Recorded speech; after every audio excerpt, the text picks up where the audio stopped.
ಯೋಂತಃ ಪ್ರವಿಶ್ಯ ಮಮ ವಾಚಮಿಮಾಂ ಪ್ರಸುಪ್ತಾಂ ಸಂಜೀವಯತ್ಯಖಿಲಶಕ್ತಿಧರಸ್ವಧಾಮ್ನಾ ಅನ್ಯಾಂಶ್ಚ ಹಸ್ತಚರಣಶ್ರವಣತ್ವಗಾದೀನ್ ಪ್ರಾಣಾನ್ನಮೋ ಭಗವತೆ ಪುರುಷಾಯ ತುಭ್ಯಂ. ಯಾ ವರ್ಣಪದವಾಕ್ಯಾರ್ಥಗದ್ಯಪದ್ಯಸ್ವರೂಪಿಣಿ ವಾಚಿ ನರ್ತಯತು ಕ್ಷಿಪ್ರಂ ಮೇಧಾನ್ ದೇವಿ ಸರಸ್ವತಿ. ಶ್ರುತಿಸ್ಮೃತಿಪುರಾಣಾನಾಂ ಆಲಯಂ ಕರುಣಾಲಯಂ ನಮಾಮಿ ಭಗವತ್ಪಾದಂ ಶಂಕರಂ ಲೋಕಶಂಕರಂ. ಹರಲೀಲಾವತಾರಾಯ ಶಂಕರಾಯ ವರೌಜಸೆ ಕೈವಲ್ಯಕಲನಾಕಲ್ಪತರವೇ ಗುರವೇ ನಮಃ. ಸರ್ವವೇದಾಂತಸಿದ್ಧಾಂತಗೋಚರಂ ತಮಗೋಚರಂ ಗೋವಿಂದಂ ಪರಮಾನಂದಂ ಸದ್ಗುರುಂ ಪ್ರಣತೋಸ್ಮ್ಯಹಂ. ನನ್ನ ವೇದಾಂತ ಬಂಧುಗಳೇ ಹಾಗೂ ಎಲ್ಲ ಹಿರಿಯರೇ, ಈ ಕಾರ್ಯಕ್ರಮದ ಪ್ರಾಯೋಜಕರಾದಂತಹ ಶ್ರೀಯುತ ನಟರಾಜ್ ಅವರೇ, ನನ್ನ ಮತ್ತು ನಿಮ್ಮೆಲ್ಲರ ಹೃದಯ ಮಂದಿರವನ್ನು ಬೆಳಗ್ತಾ ಇರುವಂತಹ, ಬುದ್ಧಿಯನ್ನು ಪ್ರಚೋದಿಸ್ತಾ ಇರುವಂತಹ ಮಹಾಚೈತನ್ಯಕ್ಕೆ ಅನಂತ ಪ್ರಣಾಮಗಳನ್ನು ಸಲ್ಲಿಸ್ತಾ ಇವತ್ತಿನ ಚಿಂತನೆಗೆ ಮುಂದಾಗ್ತಾ ಇದ್ದೇನೆ. ನಿನ್ನೆ ದಿವಸ ನಾವು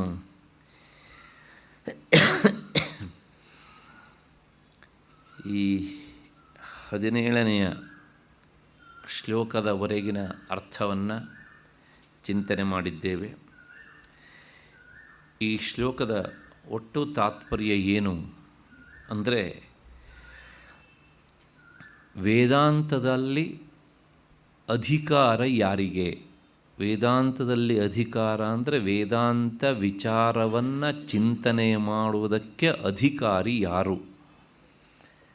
ಅಧಿಕಾರಿ ಅನ್ನೋದಕ್ಕೆ ಅರ್ಥ ಅರ್ಹ, ಯೋಗ್ಯ ಅಂತ ಅರ್ಥ. ಅಂದರೆ ಮಾನಸಿಕವಾದಂಥ ಸಂಸ್ಕಾರವುಳ್ಳವನು, ಅವನು ಇಲ್ಲಿ ಅಧಿಕಾರಿ ಅಂತ. ಅವನ ಬಗ್ಗೆ ಹೇಳಿದ್ದಾಗಿದೆ, ಅವನು ಎಂಥವನಾಗಿರಬೇಕು ಅಂತ.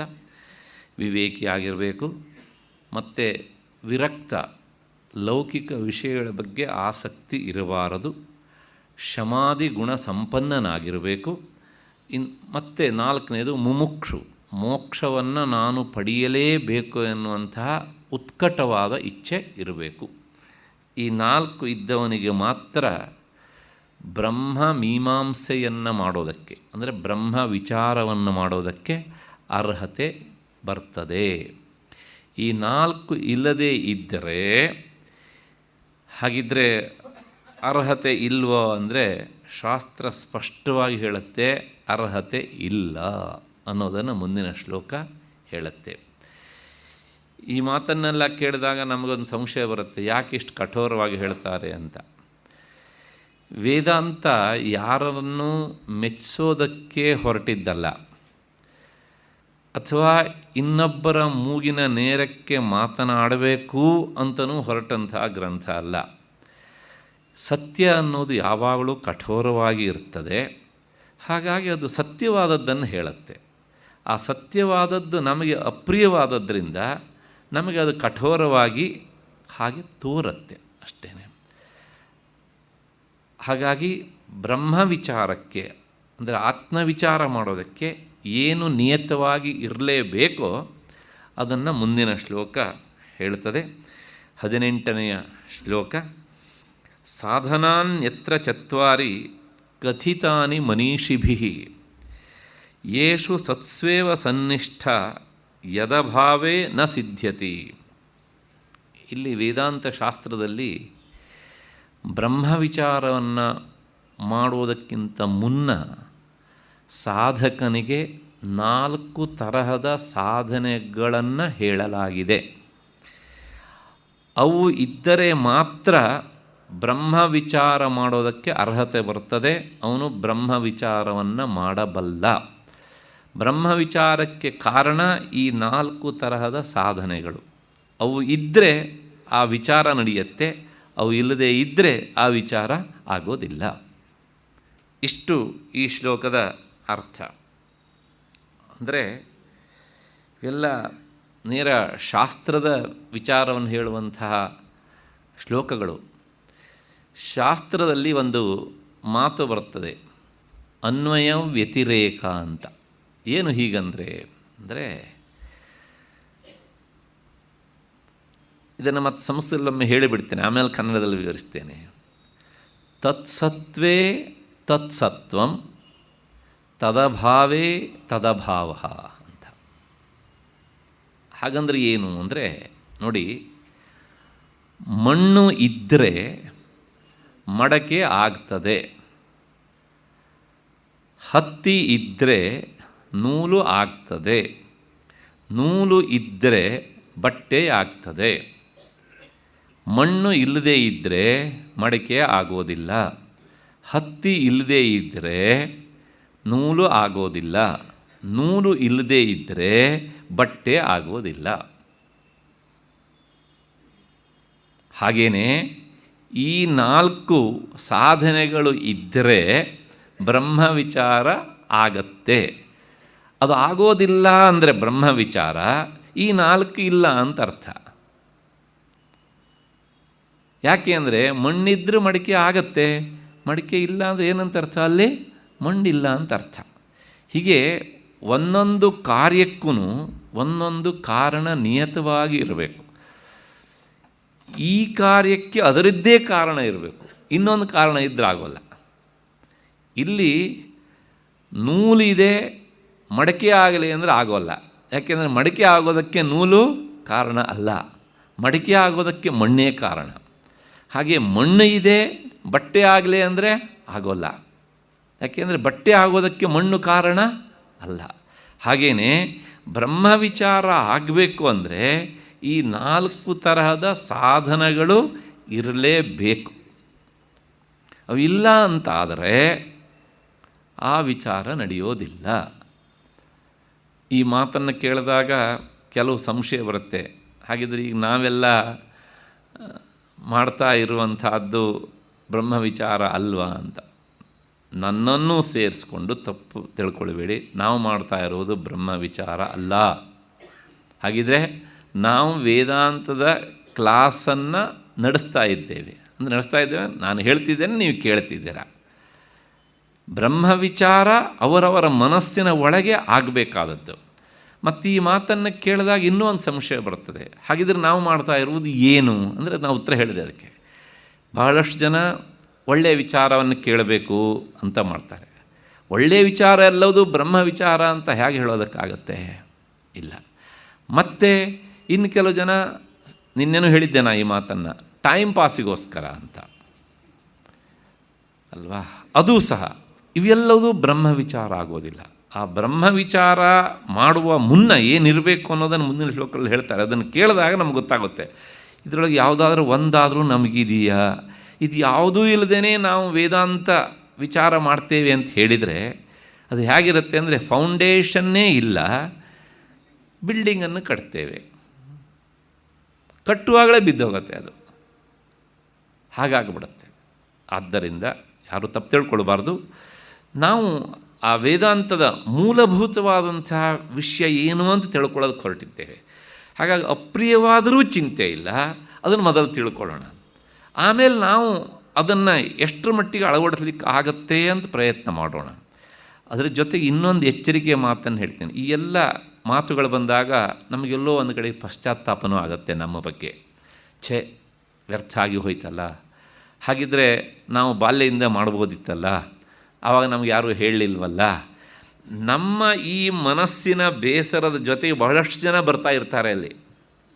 ಇದಕ್ಕೆಲ್ಲ ಇವ್ರ ಕಾರಣ ಕೊನೆಗೇನು ಕೇಳಿದರೆ ನಾನು ಕಾರಣ ಅನ್ನೋದನ್ನು ಯಾರೂ ಹೇಳೋದಿಲ್ಲ. ನಮ್ಮ ಅಪ್ಪ ಅಮ್ಮ ನಮಗೆ ಅವಕಾಶ ಮಾಡಿಕೊಟ್ಟಿದ್ದರೆ ಅಥವಾ ಅವತ್ತೇ ಯಾರೋ ನಮಗೆ ಬುದ್ಧಿವಾದ ಹೇಳಿದ್ದಿದ್ರೆ ನಾವು ಮಾಡಬಹುದಿತ್ತಲ್ಲ ಅಂತ. ಇನ್ನೊಬ್ಬರ ಮೇಲೆ ಯಾಕೆ ನಾವು ಈ ಆರೋಪವನ್ನು ಮಾಡಬೇಕು?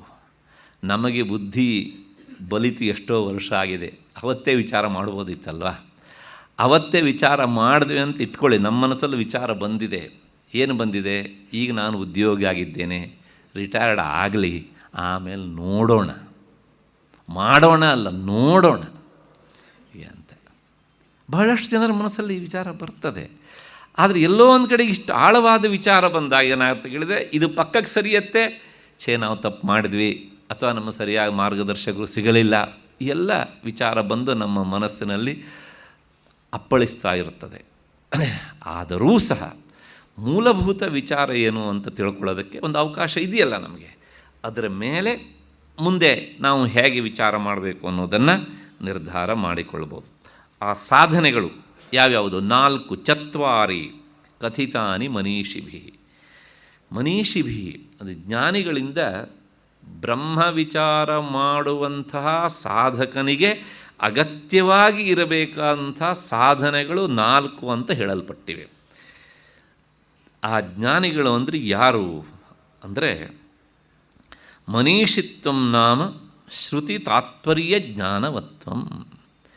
ವೇದದ ಅರ್ಥವನ್ನು ಬಲ್ಲವರನ್ನು ಶಾಸ್ತ್ರ ಮನೀಷಿಗಳು ಅಂತ ಕರೆಯುತ್ತೆ. ಮನೀಷಾ ಅಂದರೆ ಬುದ್ಧಿ ಅಂತ ಅರ್ಥ. ಬುದ್ಧಿ ಎಲ್ಲರಿಗೂ ಇರ್ತದೆ, ಆದರೆ ಒಂದೊಂದು ಶಬ್ದಕ್ಕೂ ಒಂದು ವಿಶೇಷವಾದ ಅರ್ಥ ಇರ್ತದೆ. ಈಗ ನೋಡಿ, ಮನಸ್ಸು ಬುದ್ಧಿ ಅಂತ ನಾವು ಸಾಮಾನ್ಯವಾಗಿ ಬಳಸ್ತೇವೆ, ಎರಡನ್ನು ಒಂದೇ ಅರ್ಥದೊಳಗೆ. ಆದರೆ ಶಾಸ್ತ್ರದ ಪರಿಭಾಷೆಯಲ್ಲಿ ಮನಸ್ಸು ಅಂದರೆ ಚಂಚಲವಾದದ್ದು, ಬುದ್ಧಿ ಅಂದರೆ ವ್ಯವಸಾಯಾತ್ಮಿಕ ಬುದ್ಧಿ, ನಿಶ್ಚಯವಾದದ್ದು. ಹಾಗೆ ಮನೀಷಾ ಅನ್ನೋದಕ್ಕೆ ಅರ್ಥ ಯಾವುದು ವೇದಾರ್ಥವನ್ನು ಚಿಂತನೆ ಮಾಡಬೇಕು ಅಂತ ಬಯಸತ್ತೋ ಆ ಬುದ್ಧಿಗೆ ಮನೀಷಾ ಅಂತ ಹೆಸರು. ಅಂತಹ ಆ ಶ್ರುತಿ ತಾತ್ಪರ್ಯವನ್ನು ಯಾರು ತಿಳಿದಿರ್ತಾರೋ ಅಂಥ ಜ್ಞಾನಿಗಳಿಗೆ ಮನೀಷಿಗಳು ಅಂತ ಹೆಸರು. ಅಂಥವ್ರು ಹೇಳಿದ್ದಾರೆ ಏನು ಅಂದರೆ, ಯೇಷು ಸತ್ಸ್ವೇವ ಸನ್ನಿಷ್ಠ ಯದಭಾವೇನ ಸದ್ಯತಿ. ಯಾವು ಇದ್ದಾಗ ಮಾತ್ರ ಸನ್ನಿಷ್ಠ ಅಂದರೆ ಬ್ರಹ್ಮ ವಿಚಾರದ ನೆಲೆಯಲ್ಲಿ ನಿಲ್ಲೋದಕ್ಕಾಗತ್ತೋ ಅವು ಅದಕ್ಕೆ ಕಾರಣ. ಮಡಕೆಗೆ ಮಣ್ಣು ಹೇಗೆ ಕಾರಣವೋ, ಬಟ್ಟೆಗೆ ನೂಲು ಹೇಗೆ ಕಾರಣವೋ, ಹಾಗೆ ಬ್ರಹ್ಮ ವಿಚಾರಕ್ಕೆ ಈ 4 ಸಾಧನೆಗಳು ಕಾರಣ. ಅವು ಇಲ್ಲದೆ ಇದ್ದರೆ ಆಗೋದಿಲ್ಲ. ಮಣ್ಣು ಇಲ್ಲದೆ ಇದ್ದರೆ ಮಡಕೆ ಆಗೋದಿಲ್ಲ, ನೂಲು ಇಲ್ಲದೆ ಇದ್ದರೆ ಮತ್ತು ಪುನಃ ಬಟ್ಟೆ ಆಗೋದಿಲ್ಲ. ಇಷ್ಟು ಹಿನ್ನೆಲೆಯಲ್ಲಿ ಈ ಶ್ಲೋಕದ ತಾತ್ಪರ್ಯವನ್ನು ನಾವು ನೋಡಿದ್ದೇವೆ. ಮತ್ತೆ ಪುನಃ ಪ್ರಶ್ನೆ ಇಷ್ಟೇ, ಬ್ರಹ್ಮ ವಿಚಾರವನ್ನು ಯಾಕೆ ಮಾಡಬೇಕು ಅಂತ. ಬ್ರಹ್ಮ ಅನ್ನೋದು ಬೇರೆ ಅಲ್ಲ, ನಮ್ಮ ಆತ್ಮ ಅನ್ನೋದು ತಪ್ಪು, ಆತ್ಮ ಅನ್ನೋದು ಬೇರೆ ಅಲ್ಲ, ಎರಡೂ ಸಹ ಒಂದೇ. ಅದನ್ನು ಕುರಿತು ಚಿಂತನೆ ಮಾಡುವುದು ಅಂದರೆ ನಮ್ಮ ಬಗ್ಗೆ ನಾವು ಚಿಂತನೆ ಮಾಡುವುದು ಅಂತ ಅರ್ಥ. ಹಾಗಾಗಿ ನಾವು ಅದನ್ನು ಚಿಂತನೆ ಮಾಡಬೇಕು. ಯಾಕೆ ಅಂದರೆ ಇದನ್ನು ಮಾಡಿದರೆ ಏನು ಪ್ರಯೋಜನ ಅಂದರೆ, ಶ್ರುತಿ ಹೇಳುತ್ತೆ, ಯಾವನು ಬ್ರಹ್ಮ ವಿಚಾರವನ್ನು ಮಾಡಿ ಬ್ರಹ್ಮಭಾವದಲ್ಲಿ ನಿಲ್ತಾನೋ ನ ಸ ಪುನರಾವರ್ತತೆ, ಅವನು ಮತ್ತೆ ಹುಟ್ಟುವುದಿಲ್ಲ. ಮತ್ತೆ ಹುಟ್ಟುವುದಿಲ್ಲ ಅಂದರೆ ಕೆಲವು ಜನರಿಗೆ ಅದೊಂದು ಮತ್ತೆ ಪುನಃ ಸಂಶಯ, ಅದು ಹುಟ್ಟದೇ ಇದ್ದರೆ ನಮಗೆ ಲಾಸ್ ಅಲ್ವನ್ರಿ ಅಂತ. ಹುಟ್ಟುವಾಗ ಏನೆಲ್ಲ ಕಷ್ಟ ಅನುಭವಿಸಿರ್ತೇವೆ ಅನ್ನೋದನ್ನು ನಾವು ಮರ್ತಿರ್ತೇವೆ. ಹಾಗಾಗಿ ಹುಟ್ಟುವುದೇ ಒಂದು ದೊಡ್ಡ ಗ್ರೇಟ್ನೆಸ್ ಅಂತ ಅಂದ್ಕೊಂಡು ನಾವು ಹೇಳ್ತೇವೆ. ಅದರ ಶ್ರುತಿ ಹೇಳುತ್ತೆ ನ ಸ ಪುನರಾವರ್ತದೆ, ಅವನು ಹುಟ್ಟಿಲ್ಲ. ಹುಟ್ಟಿಲ್ಲ ಅಂದರೆ ಅರ್ಥ ಏನು? ಹುಟ್ಟಿಗೆ ಸಂಬಂಧಪಟ್ಟ ಕಷ್ಟವನ್ನು ಆತ ಅನುಭವಿಸುವುದಿಲ್ಲ. ಅದೊಂದು ದೊಡ್ಡ ಸಂಪತ್ತಲ್ವಾ ಅಂತ. ಅಲ್ಲ, ನಮಗೆ ಅದೊಂದು ಸಂಪತ್ತು ಅಂತ ಅನಿಸ್ತಾನೇ ಇಲ್ವಲ್ಲ. ಯಾಕೆಂದರೆ ಹುಟ್ಟಬೇಕಿದ್ರೆ ನಾವು ಏನು ಕಷ್ಟ ಅನುಭವಿಸಿದ್ವೋ ಅದನ್ನು ಈ ಬಾಲ್ಯಾವಸ್ಥೆ ಮತ್ತು ಕೌಮಾರಾವಸ್ಥೆ ಇದನ್ನೆಲ್ಲ ದಾಟ್ಕೊಂಡು ಮುಂದಕ್ಕೆ ಬರುವಾಗ ನಾವು ಅದನ್ನು ಮರೆತಿದ್ದೇವೆ. ಹಾಗಾಗಿ ನಮಗೆ ಎಷ್ಟೋ ಸಲ, ಬಹಳಷ್ಟು ಸಲ ಸಂತೋಷದ ವಿಷಯ ಬಂದಾಗ ನಾವು ಹುಟ್ಟಿದ ಸಾರ್ಥಕ ಆಯಿತು ಅನಿಸುತ್ತೆ. ಕಷ್ಟದ ವಿಷಯ ಬಂದಾಗ ನಾವು ಹುಟ್ಟಲೇಬಾರ್ದಿತ್ತು ಅಂತ ಅನ್ನಿಸುತ್ತೆ. ಬೆಳಗ್ಗೆ ಹುಟ್ಟಲೇಬಾರ್ದಿತ್ತು ಅಂತ ಅಂದ್ಕೊಂಡು ಹಣೆ ಮುಟ್ತೇವೆ, ಸಂಜೆ ಪರವಾಗಿಲ್ಲ ಹುಟ್ಟಿದ ಒಳ್ಳೆಯದಾಯಿತು ಅಂತ ಅನಿಸುತ್ತೆ. ಇದು ಮನುಷ್ಯನ ಈ ಮನಸ್ಸಿನ ಸ್ವರೂಪ. ಒಂದು ರೀತಿ ಕೊಂಬೆ ಮೇಲೆ ಕೋತಿ ಓಡಾಡ್ತಾ ಇರೋ ಹಾಗೇ ನಮ್ಮ ಮನಸ್ಸು ಅತ್ತಿತ್ತ ವಾಲುತ್ತಾ ಇರುತ್ತೆ, ಓಡಾಡ್ತಾ ಇರುತ್ತೆ. ಆಯಿತು, ಹುಟ್ಟದೇ ಇರುವುದು ಒಂದು ದೊಡ್ಡ ಸಂಪತ್ತು ಅನ್ನೋದನ್ನು ಕೇವಲ ಹುಟ್ಟು ಇಲ್ಲದೇ ಇರೋದನ್ನು ಮಾತ್ರ ಮಾಡೋದಲ್ಲ.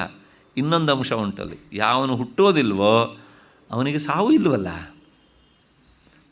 ಆ ಕಷ್ಟ ಇಲ್ವಲ್ಲ. ಹುಟ್ಟುವಾಗ ಆಗುವ ಕಷ್ಟವನ್ನು ನಾವು ಮರೆತಿದ್ದೇವೆ, ಆದರೆ ಸಾವಿನ್ನೂ ಬಂದಿಲ್ಲ. ಆದರೆ ಸಾವು ಎನ್ನುವ ಈ ಎರಡಕ್ಷರವನ್ನು ಕೇಳಿದ್ರೇ ಭಯ ಶುರುವಾಗ್ತದೆ. ಮತ್ತು ನಾವು ಅಕ್ಕಪಕ್ಕದಲ್ಲಿ ಎಷ್ಟೋ ನೋಡಿರ್ತೇವೆ ಅಲ್ವಾ. ಹಾಗಾಗಿ ಏನಾಗುತ್ತೆ, ಆ ಚಡಪಡಿಸುವಿಕೆ, ಆ ಕಷ್ಟ ಅದು ಸಹ ಇಲ್ಲ. ಮುಕ್ತನಾದವನಿಗೆ ಈ ಹುಟ್ಟಿನ ಸಂಕಟ ಇಲ್ಲ, ಮತ್ತು ಸಾವಿನ ಸಂಕಟವೂ ಇಲ್ಲ. ಅದರಿಂದ ಏನಾಯಿತು ಅಂದರೆ ಅವನಿಗೆ ಆತ್ಯಂತಿಕವಾದ ಸುಖ. ಪ್ರತಿಯೊಬ್ಬನೂ ಜೀವನದಲ್ಲಿ ಬಯಸುವುದು ಎಂಥದ್ದು ಅಂದರೆ ನಮ್ಮ ಕೈಗೆ ಬಂದಂಥ ಸುಖ ತಪ್ಪಿ ಹೋಗದಂತೆ ಇರಲಿ ಅಂತ. ಅದನ್ನು ವೇದಾಂತ ಪಡೆಯೋದು ಹೇಗೆ ಅನ್ನೋದನ್ನು ಹೇಳುತ್ತೆ. ಅಷ್ಟು ಹಿನ್ನೆಲೆಯಲ್ಲಿ ನಸ ಪುನರಾವರ್ತತೆ ಅಂತ. ಅವನು ಮತ್ತೆ ಪುನಃ ಹುಟ್ಟೋದಿಲ್ಲ. ಹುಟ್ಟದೇ ಇದ್ದದ್ರಿಂದ ಅವನಿಗೆ ಸಾವಿಲ್ಲ, ಅಂದರೆ ಅವನಿಗೆ ಆತ್ಯಂತಿಕವಾದ ಸುಖ. ಪ್ರಪಂಚದಲ್ಲಿ ನಾವು ಎಷ್ಟೋ ಸುಖ ಅನುಭವಿಸ್ತೇವೆ, ಆದರೆ ನಮಗೆ ಸಿಕ್ಕ ಸುಖ ಶಾಶ್ವತವಾಗಿ ನಮ್ಮ ಕೈಯಲ್ಲಿ ಇರೋದಿಲ್ಲ, ಅದು ಕಳೆದು ಹೋಗ್ತಾ ಇರುತ್ತದೆ. ಆ ಸುಖ ಬಂದಾಗ ಸುಖ ಸಿಕ್ತೊಂದು ಸಂತೋಷ ಆದ್ರೂ ಸಹ ಮರುಕ್ಷಣದಲ್ಲಿ ಅದರ ಜೊತೆಗೆ ದುಃಖ ಆಗುತ್ತೆ. ಅಯ್ಯೋ, ಈ ಸುಖ ನನ್ನ ಕೈಯಿಂದ ತಪ್ಪಿ ಹೋಗದೇ ಇರುವ ಹಾಗೆ ನಾನೇನು ಮಾಡಬೇಕು ಅಂತ, ಅದು ಒಂದು ದುಃಖವೇ. ಹೀಗೆ ಇದು ಈ ಲೌಕಿಕ ಸುಖದ ಒಂದು ಸ್ವರೂಪ. ಆದ್ದರಿಂದ ಶಾಶ್ವತ ಸುಖವನ್ನು ಎಲ್ಲರೂ ಬಯಸ್ತಾರೆ. ಆ ಶಾಶ್ವತ ಸುಖ ಎನ್ನುವಂತಹದ್ದು ಆತ್ಮಸ್ವರೂಪವನ್ನು ತಿಳಿದವನಿಗೆ ಸಿಗ್ತದೆ. ಅದಕ್ಕೆ ಬೇಕಾದಂತಹದ್ದು ಬ್ರಹ್ಮಮೀಮಾಂಸೆ, ಅಂದರೆ ಆತ್ಮಮೀಮಾಂಸೆ. ಅದಕ್ಕೆ ಇರಬೇಕಾದದ್ದು ಈ ಸಾಧನ ಚತುಷ್ಟಯ ಸಂಪತ್ತಿ. ಆ ಸಾಧನ ಚತುಷ್ಟಯ ಸಂಪತ್ತಿ ಅಂದರೆ ಏನು ಅನ್ನೋದನ್ನು ಈ 19 ಮತ್ತು 20ನೇ ಶ್ಲೋಕಗಳು ತಿಳಿಸಿಕೊಡ್ತವೆ. ಮೊದಲನೇದು, ಆದೌ ನಿತ್ಯಾನಿತ್ಯ ವಸ್ತು ವಿವೇಕ ಪರಿಗಣ್ಯತೆ ಇಹಾಮುತ್ರ ಫಲಭೋಗ ವಿರಾಗಸ್ತದನಂತರಂ ಶಮಾದಿಷಟ್ಕ ಸಂಪತ್ತಿ ಮುಮುಕ್ಷುತ್ವಂ ಇತಿ ಸ್ಫುಟಂ. ಈ 1.5 ಶ್ಲೋಕದಲ್ಲಿ ವೇದಾಂತ ವಿಚಾರವನ್ನು ಮಾಡುವುದಕ್ಕೆ ಪೂರ್ವದಲ್ಲಿ ನಿಯತವಾಗಿ ಇರಲೇಬೇಕಾದಂತಹ 4 ಸಾಧನ ಸಂಪತ್ತಿಯನ್ನು ತಿಳಿಸಿಕೊಡ್ತಾರೆ. ಮೊದಲನೇದು ನಿತ್ಯಾನಿತ್ಯ ವಸ್ತು ವಿವೇಕ 1. ಎರಡನೇದು ಇಹಾಮುತ್ರ ಫಲಭೋಗ ವಿರಾಗ. 3ನೇದು ಶಮಾದಿ ಷಟ್ಕ ಸಂಪತ್ತಿ. 4ನೇದು ಮುಮುಕ್ಷುತ್ವ. ಈ 4ನ್ನೇ ವೇದಾಂತದಲ್ಲಿ ಸಾಧನಾ ಚತುಷ್ಟಯ ಅಂತ ಕರೀತಾರೆ. ಬರೀ 4 ಅಷ್ಟೇ. ಆದರೆ ಈ 4ನ್ನು ನಾವು ಮೈಗೂಡಿಸಿಕೊಳ್ಳೋದಕ್ಕೆ ಎಷ್ಟೋ ಜನ್ಮ ತೆರಬೇಕಾಗತ್ತೆ, ಅಷ್ಟೇ ಎತ್ತಬೇಕಾಗತ್ತೆ. ನೋಡೋಣ. ಮೊದಲನೇದು ಆದವು ನಿತ್ಯಾನಿತ್ಯ ವಸ್ತು ವಿವೇಕ. ಯಾವುದೇ ವಸ್ತುವನ್ನು ನೋಡಿದಾಗಲೂ ಇದು ನಿತ್ಯವೋ ಇದು ಅನಿತ್ಯವೋ ಅಂತ ವಿಚಾರ ಮಾಡಬೇಕಂತೆ. ನಾವು ಅದನ್ನು ವಿಚಾರ ಮಾಡೋದಿಲ್ಲ. ತಕ್ಷಣ ಇದೊಂದು ಶಾಶ್ವತ ಎನ್ನುವ ಭಾವನೆಯಲ್ಲಿಯೇ ನಾವು ಅದನ್ನು ಆಯ್ಕೆ ಮಾಡಿಕೊಳ್ತೇವೆ. ಅದು ಅಶಾಶ್ವತ ಅನಿತ್ಯ ಅಂತ ಆದಮೇಲೆ ನಮ್ಮ ಮನಸ್ಸು ಅದನ್ನು ಆಯ್ಕೆ ಮಾಡಿಕೊಳ್ಳಿಕ್ಕೆ ಮುಂದಾಗೋದಿಲ್ಲ. ಹಾಗಿದ್ದರೆ ಇದು ಅನಿತ್ಯ ಅಂತ ಆದಮೇಲೆ ನಿತ್ಯವಾದದ್ದು ಯಾವುದು? ಯಾಕೆಂದರೆ ಪ್ರತಿಯೊಂದು ಅನಿತ್ಯವಾದ ವಸ್ತುಗಳ ಹಿಂದೂ ಅವುಗಳಿಗೆ ಆಶ್ರಯವಾಗಿ ನಿತ್ಯವಾದದ್ದು ಒಂದು ಇರಲೇಬೇಕು. ಅದನ್ನು ನಾನು ಆಯ್ಕೆ ಮಾಡಿಕೊಳ್ಬೇಕು ಅಂತ ಮನಸ್ಸನ್ನು ಗಟ್ಟಿ ಮಾಡುವುದೇ ನಿತ್ಯ ಅನಿತ್ಯ ವಸ್ತುಗಳ ವಿಚಾರ. ಪ್ರಪಂಚದ ಯಾವುದೇ ವಸ್ತುವನ್ನು ನೋಡಿದ್ರೂ ಸಹ ಅವು ಯಾವುವು ನಿತ್ಯವಾಗಿ ನಮಗೆ ಇರುವುದು ಅನುಭವಕ್ಕೆ ಬಂದಿಲ್ಲ. ಕೆಲವು ವಸ್ತುಗಳು ಕೆಲವು ದಿವಸ ಇರ್ತವೆ, ಕೆಲವು ತಿಂಗಳಿರ್ತವೆ, ಕೆಲವು ವರ್ಷ ಇರ್ತವೆ, ಆಮೇಲೆ ಮತ್ತೆ ಅವು ಇರುವುದಿಲ್ಲ. ಆದರೆ ಬ್ರಹ್ಮವಸ್ತು ಎನ್ನುವುದು ಮಾತ್ರ ಅದು ನಿತ್ಯ. ಹಾಗಾಗಿ ಅದು ಮಾತ್ರ ಸತ್ಯ. ಅದು ನನ್ನ ಆಯ್ಕೆ ಆಗಬೇಕು, ಇವಲ್ಲ ಎನ್ನುವಂಥದ್ದು.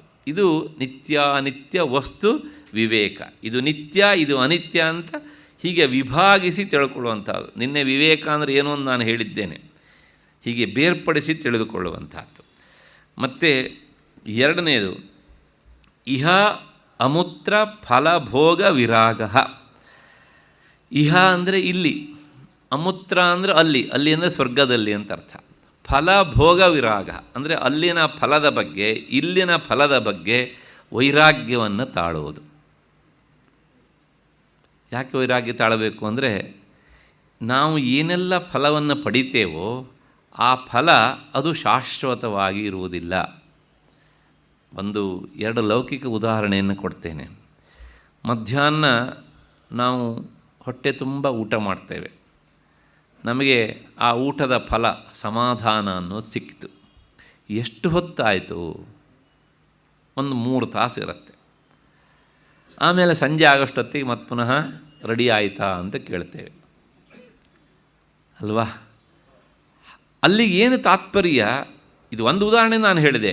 ಹಾಗೆ ಯಾವುದೊಂದು ಇಷ್ಟವಾಗುವ ಬಟ್ಟೆ ತಂದುಕೊಂಡ್ವಿ, ನಾವು ಹಾಕಿದ್ವಿ, 2 ವರ್ಷ ಹಾಕಿದ್ವಿ, 4 ವರ್ಷ ಹಾಕಿದ್ವಿ. ಸರಿ, ಮತ್ತೊಂದು ದಿವಸ ಏನಾಯಿತು, ಅದು ಹರಿದು ಹೋಯಿತು. ಹೀಗೆ ಲೋಕದ ಯಾವುದೇ ವಸ್ತುವನ್ನು ನೋಡಿದರೂ ಸಹ ಇಲ್ಲಿನ ಫಲಗಳೆಲ್ಲ ಏನಾಗಿರುತ್ತೆ ಅಂದರೆ ಅವು ಕ್ಷಣಿಕವಾಗಿ ಇರ್ತವೆ. ಆಗ ನಮಗೆ ಯಾರೋ ಹೇಳ್ತಾರೆ ಏನು ಅಂದರೆ, ಇಲ್ಲರಿ ಸ್ವರ್ಗದಲ್ಲಿ ಸಿಗುವ ಸುಖ ಅದು ಶಾಶ್ವತ ಅಂತ. ನಮ್ಮ ಮನಸ್ಸು ಆ ಕಡೆ ಹೋಗ್ತದೆ. ಸರಿ, ಆ ಸ್ವರ್ಗದ ಸುಖವಾದರೂ ಶಾಶ್ವತ ಅಂತ ಕೇಳಿದರೆ ಅಲ್ಲೂ ಶಾಶ್ವತ ಸುಖ ಅನ್ನುವಂಥ ಸಿಗೋದಿಲ್ಲ. ಇಲ್ಲಿನ ಸುಖಗಳಿಗೆ ಹೋಲಿಸಿದರೆ ಅದು ಹೆಚ್ಚು ಕಾಲ ಇರುವಂಥದ್ದು ಅಷ್ಟೇ. ಹಾಗಾಗಿ ಆ ಸುಖವೂ ಸಹ ಬ್ರಹ್ಮಸುಖಕ್ಕೆ ಅಂದರೆ ಆತ್ಮಾನಂದಕ್ಕೆ ಹೋಲಿಸಿದರೆ ಅದು ಸಹ ಅಸುಖವೇ, ಅದು ಸಹ ಕ್ಷಣಿಕವೇ. ಆದ್ದರಿಂದ ನನಗೆ ಆ ಸುಖವೂ ಬೇಡ ಎನ್ನುವಂಥದ್ದು ಇಹ ಅಮೂತ್ರ ಫಲಭೋಗ ವಿರಾಗ. ಇವುಗಳ ಬಗ್ಗೆ ವೈರಾಗ್ಯ ಬರಬೇಕು ಅಂತ. ಎಷ್ಟರ ಮಟ್ಟಿಗೆ ವೈರಾಗ್ಯ ಬರಬೇಕು ಅಂದರೆ, ಈ ಲೌಕಿಕ ಫಲಗಳ ಬಗ್ಗೆ ಮತ್ತು ಸ್ವರ್ಗದ ಫಲದ ಬಗ್ಗೆ ನಾನು ನಿನ್ನೆ ದಿವಸ 2 ಉದಾಹರಣೆ ಕೊಟ್ಟಿದ್ದೇನೆ. ಅರಿಷ್ಟ ನೇಮಿ ಋಷಿದು ಮತ್ತು ಮುದ್ಗಲ ಮಹರ್ಷಿದನ್ನು. ಶಾಸ್ತ್ರ ಇದಕ್ಕೊಂದು ಹೇಳುತ್ತೆ, ಈ ಲೌಕಿಕ ವಿಷಯಗಳಲ್ಲಿ ವೈರಾಗ್ಯ ಹೇಗೆ ಬರಬೇಕು ಅಂದರೆ, ಕಾಕವಿಷ್ಟ ಅಂತ ಶಾಸ್ತ್ರದ ಶಬ್ದ. ಕಾಕವಿಷ್ಟ ಅಂದರೆ ಕಾಗೆಯ ಮಲ. ಅದನ್ನು ನೋಡಿ ಯಾರಾದರೂ ಆಯ್ಕೆ ಮಾಡ್ಕೊಳ್ತಾರ? ಹಾಗೆಯೇ ಈ ಲೌಕಿಕ ವಿಷಯಗಳ ಬಗ್ಗೆ ಅಷ್ಟು ಅಸಹ್ಯ ಭಾವನೆ ಬರಬೇಕು. ಅದು ಇಹ ಅಮೂತ್ರ ಫಲಭೋಗ ವಿರಾಗ. ಆ ವಿರಾಗ ಅನ್ನೋದು, ವೈರಾಗ್ಯ ಅನ್ನೋದು ಅಷ್ಟು ಬಲವಾಗಿ ಬರಬೇಕು ಅನ್ನೋದನ್ನು ಮತ್ತೆ ಮತ್ತೆ ಶಾಸ್ತ್ರ ಹೇಳುತ್ತೆ. ಇದು ಎರಡನೇದು. ಅಂದರೆ ಇಲ್ಲಿನ ಫಲದ ಬಗ್ಗೂ ಆಸಕ್ತಿ ಇರಕೂಡ್ದು, ಸ್ವರ್ಗದ ಫಲದ ಬಗ್ಗೂ ಸಹ ಆಸಕ್ತಿ ಇರಬಾರ್ದು. ಮತ್ತು ಮೂರನೇದು ಶಮಾದಿ ಷಟ್ಕ ಸಂಪತ್ತಿ. ಶಮ, ದಮ ಮತ್ತು ಉಪರತಿ, ತಿತಿಕ್ಷಾ, ಶ್ರದ್ಧಾ, ಸಮಾಧಾನಂ ಅಂತ 6 ಇವೆ. ಈ ಯಾವಳನ್ನು ನಾನು ಹೆಸರು ಮಾತ್ರ ಇಲ್ಲಿ ಹೇಳ್ತೇನೆ, ಯಾಕೆಂದರೆ ಈ ಒಂದೊಂದನ್ನು ಹೇಳೋದಕ್ಕೂ ಒಂದೊಂದು ಶ್ಲೋಕ ಇದೆ. ಮತ್ತು ಹಾಗಾಗಿ ಇಲ್ಲಿ ನಾನು ಅಷ್ಟನ್ನು ಹೇಳಿಬಿಟ್ರೆ ಮತ್ತೇನು ಹೇಳಿದ್ದೇ ಹೇಳ್ತಾರಲ್ಲ ಅಂತ ಅನಿಸುತ್ತೆ. ಮುಂದೆ ಒಂದೊಂದು ಶ್ಲೋಕ ಬರುತ್ತೆ, ಆಗ ಅದನ್ನು ವಿವರಿಸ್ತೇನೆ. ಈ 6 ಮೂರನೆಯ ಮಜಲು. ಸಾಧನ ಚತುಷ್ಟಯಗಳಲ್ಲಿ ಇದು 3ನೇದು. ಮತ್ತು 4ನೇದು ಮುಮುಕ್ಷುತ್ವ, ಮೋಕ್ಷ ಬೇಕು ಎನ್ನುವಂಥ ಆಸೆ. ಅದು ತೀವ್ರವಾಗಿ ಇರಬೇಕು ಅನ್ನುವಂಥದ್ದು. ಈ 4 ಹೇಳಿ ಆದ ಮೇಲೆ ಮತ್ತೆ ಶಾಸ್ತ್ರಕಾರರು ಇದಕ್ಕೆ ಒಂದು ಮಾತನ್ನು ಹೇಳ್ತಾರೆ. ಈ 4 ಯಾವನಲ್ಲಿ ಇವೆಯೋ ಬರೀ ಇದ್ರೆ ಸಾಲದು, ಅದು ಅವನಿಗೆ ಕರಗತ ಆಗಿರಬೇಕು. ಅಂಥವನು ವೇದಾಂತ ವಿಚಾರಕ್ಕೆ ಅಧಿಕಾರಿ, ಅವನಿಗೆ ವೇದಾಂತ ಉಪದೇಶವನ್ನು ಮಾಡಬೇಕು ಅಂತ ಆಚಾರ್ಯ ಶಂಕರ ಭಗವತ್ಪಾದರು ತಮ್ಮ ಉಪದೇಶ ಸಾಹಸ್ರಿಯಲ್ಲಿ ಈ ಶ್ಲೋಕಕ್ಕೆ ಅತ್ಯಂತ ಹತ್ತಿರವಾದಂತಹ ಒಂದು ಮಾತನ್ನು ಹೇಳ್ತಾರೆ. ಎಂಥವನಾಗಿರಬೇಕು ಅಂದರೆ ಅವನು ಪ್ರಶಾಂತ ಚಿತ್ತಾಯ, ಯಾವುದೇ ಸಂದರ್ಭದಲ್ಲೂ ಮನಸ್ಸು ಗಲಬಿಲಿಗೆ ಒಳಗಾಗಬಾರದು ಒಂದು. ಮತ್ತು ಜಿತೇಂದ್ರಿಯಾಯ, ಇಂದ್ರಿಯಗಳನ್ನು ಹದ್ದುಬಸ್ತಿನಲ್ಲಿ ಇಟ್ಕೊಂಡಿರಬೇಕು. ಅಂದರೆ ಈ ಲೌಕಿಕ ವಿಷಯಗಳ ಬಗ್ಗೆ ಅವನಿಗೆ ಒಲವು ಅಷ್ಟಾಗಿ ಇರಬಾರದು. ಪ್ರಹೀಣ ದೋಷಾಯ, ಅವನಲ್ಲಿ ಯಾವುದೇ ದೋಷ ಇರಬಾರ್ದು. ಯಾವುದೇ ದೋಷ ಇರಬಾರ್ದು ಅಂದರೆ ಸಾಮಾನ್ಯವಾಗಿ ಲೋಕದ ಜನರ ಜೊತೆಗೆ ನಾವು ವ್ಯವಹರಿಸುವಾಗ ಸಂಭಾವಿತರಾಗೇ ಇರ್ತೇವೆ. ಆದರೆ ನಾವು ಒಂಟಿಯಾಗಿದ್ದಾಗ ಅಥವಾ ಯಾರೂ ಇಲ್ಲ ಅಂತ ಆದಾಗ ನಾವು ಕೆಲವು ತಪ್ಪುಗಳನ್ನು ಮಾಡ್ತೇವೆ. ಈ ಯಾವುದೇ ತರಹದ ತಪ್ಪುಗಳೂ ಸಹ ಅವನಲ್ಲಿ ಇರಬಾರದು. ಪ್ರಹೀಣ ದೋಷಾಯ, ಮತ್ತಷ್ಟೇ ಅಲ್ಲ ಯಥೋಕ್ತ ಕಾರಿಣೆ, ಗುರುಗಳಲ್ಲಿ ಶ್ರದ್ಧೆ ಇರಬೇಕು. ಆ ಗುರುಗಳು ಹೇಳಿದ್ದನ್ನು ಯಥಾವತ್ತಾಗಿ ಮಾಡುವ ಬುದ್ಧಿ ಇರಬೇಕು ಸಾಧನೆಯ ಹಂತದೊಳಗೆ. ಯಾಕೆ ಎಂದು ಪ್ರಶ್ನೆ ಮಾಡಲಿಕ್ಕೆ ಹೋಗಬಾರ್ದು ಅಲ್ಲಿಗೆ ಅಂತ. ಮತ್ತು ಗುಣಾನ್ವಿತಾಯ, ಒಂದು ವಿನಯ, ಸೌಜನ್ಯ ಇವೆಲ್ಲವೂ ಸಹ ಅವನಲ್ಲಿ ಇರಬೇಕು. ಅನುಗತಾಯ, ಗುರುಗಳನ್ನು ಅನುಸರಿಸುವ ಬುದ್ಧಿ ಸದಾ ಇರಬೇಕು. ಇಂಥವನಿಗೆ ಪ್ರದೇಯ ಮೇತತ್ ಸತತಂ ಮುಮುಕ್ಷವೇ, ಇಂತಹ ಮುಮುಕ್ಷುವಾದವನಿಗೆ ಈ ವೇದಾಂತ ವಿಚಾರವನ್ನು ತಿಳಿಸಿಕೊಡಬೇಕು.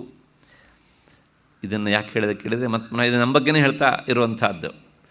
ನಾನು ನಿನ್ನೆ ಹೇಳಿದೆ, ಇವೆಲ್ಲ ಮಾನದಂಡಗಳು ನಮ್ಮನ್ನು ನಾವು ಅಳೆದುಕೊಳ್ಳೋದಕ್ಕೆ ಅಂತ. ಅಷ್ಟು ಹಿನ್ನೆಲೆಯಲ್ಲಿ ಈ ಶ್ಲೋಕಕ್ಕೆ 19ನೆಯ ಶ್ಲೋಕಕ್ಕೆ ಪೂರಕವಾದದ್ರಿಂದ ಈ ಶ್ಲೋಕವನ್ನು ನಾನು ಇಲ್ಲಿ ಉದಾಹರಿಸಿದ್ದೇನೆ.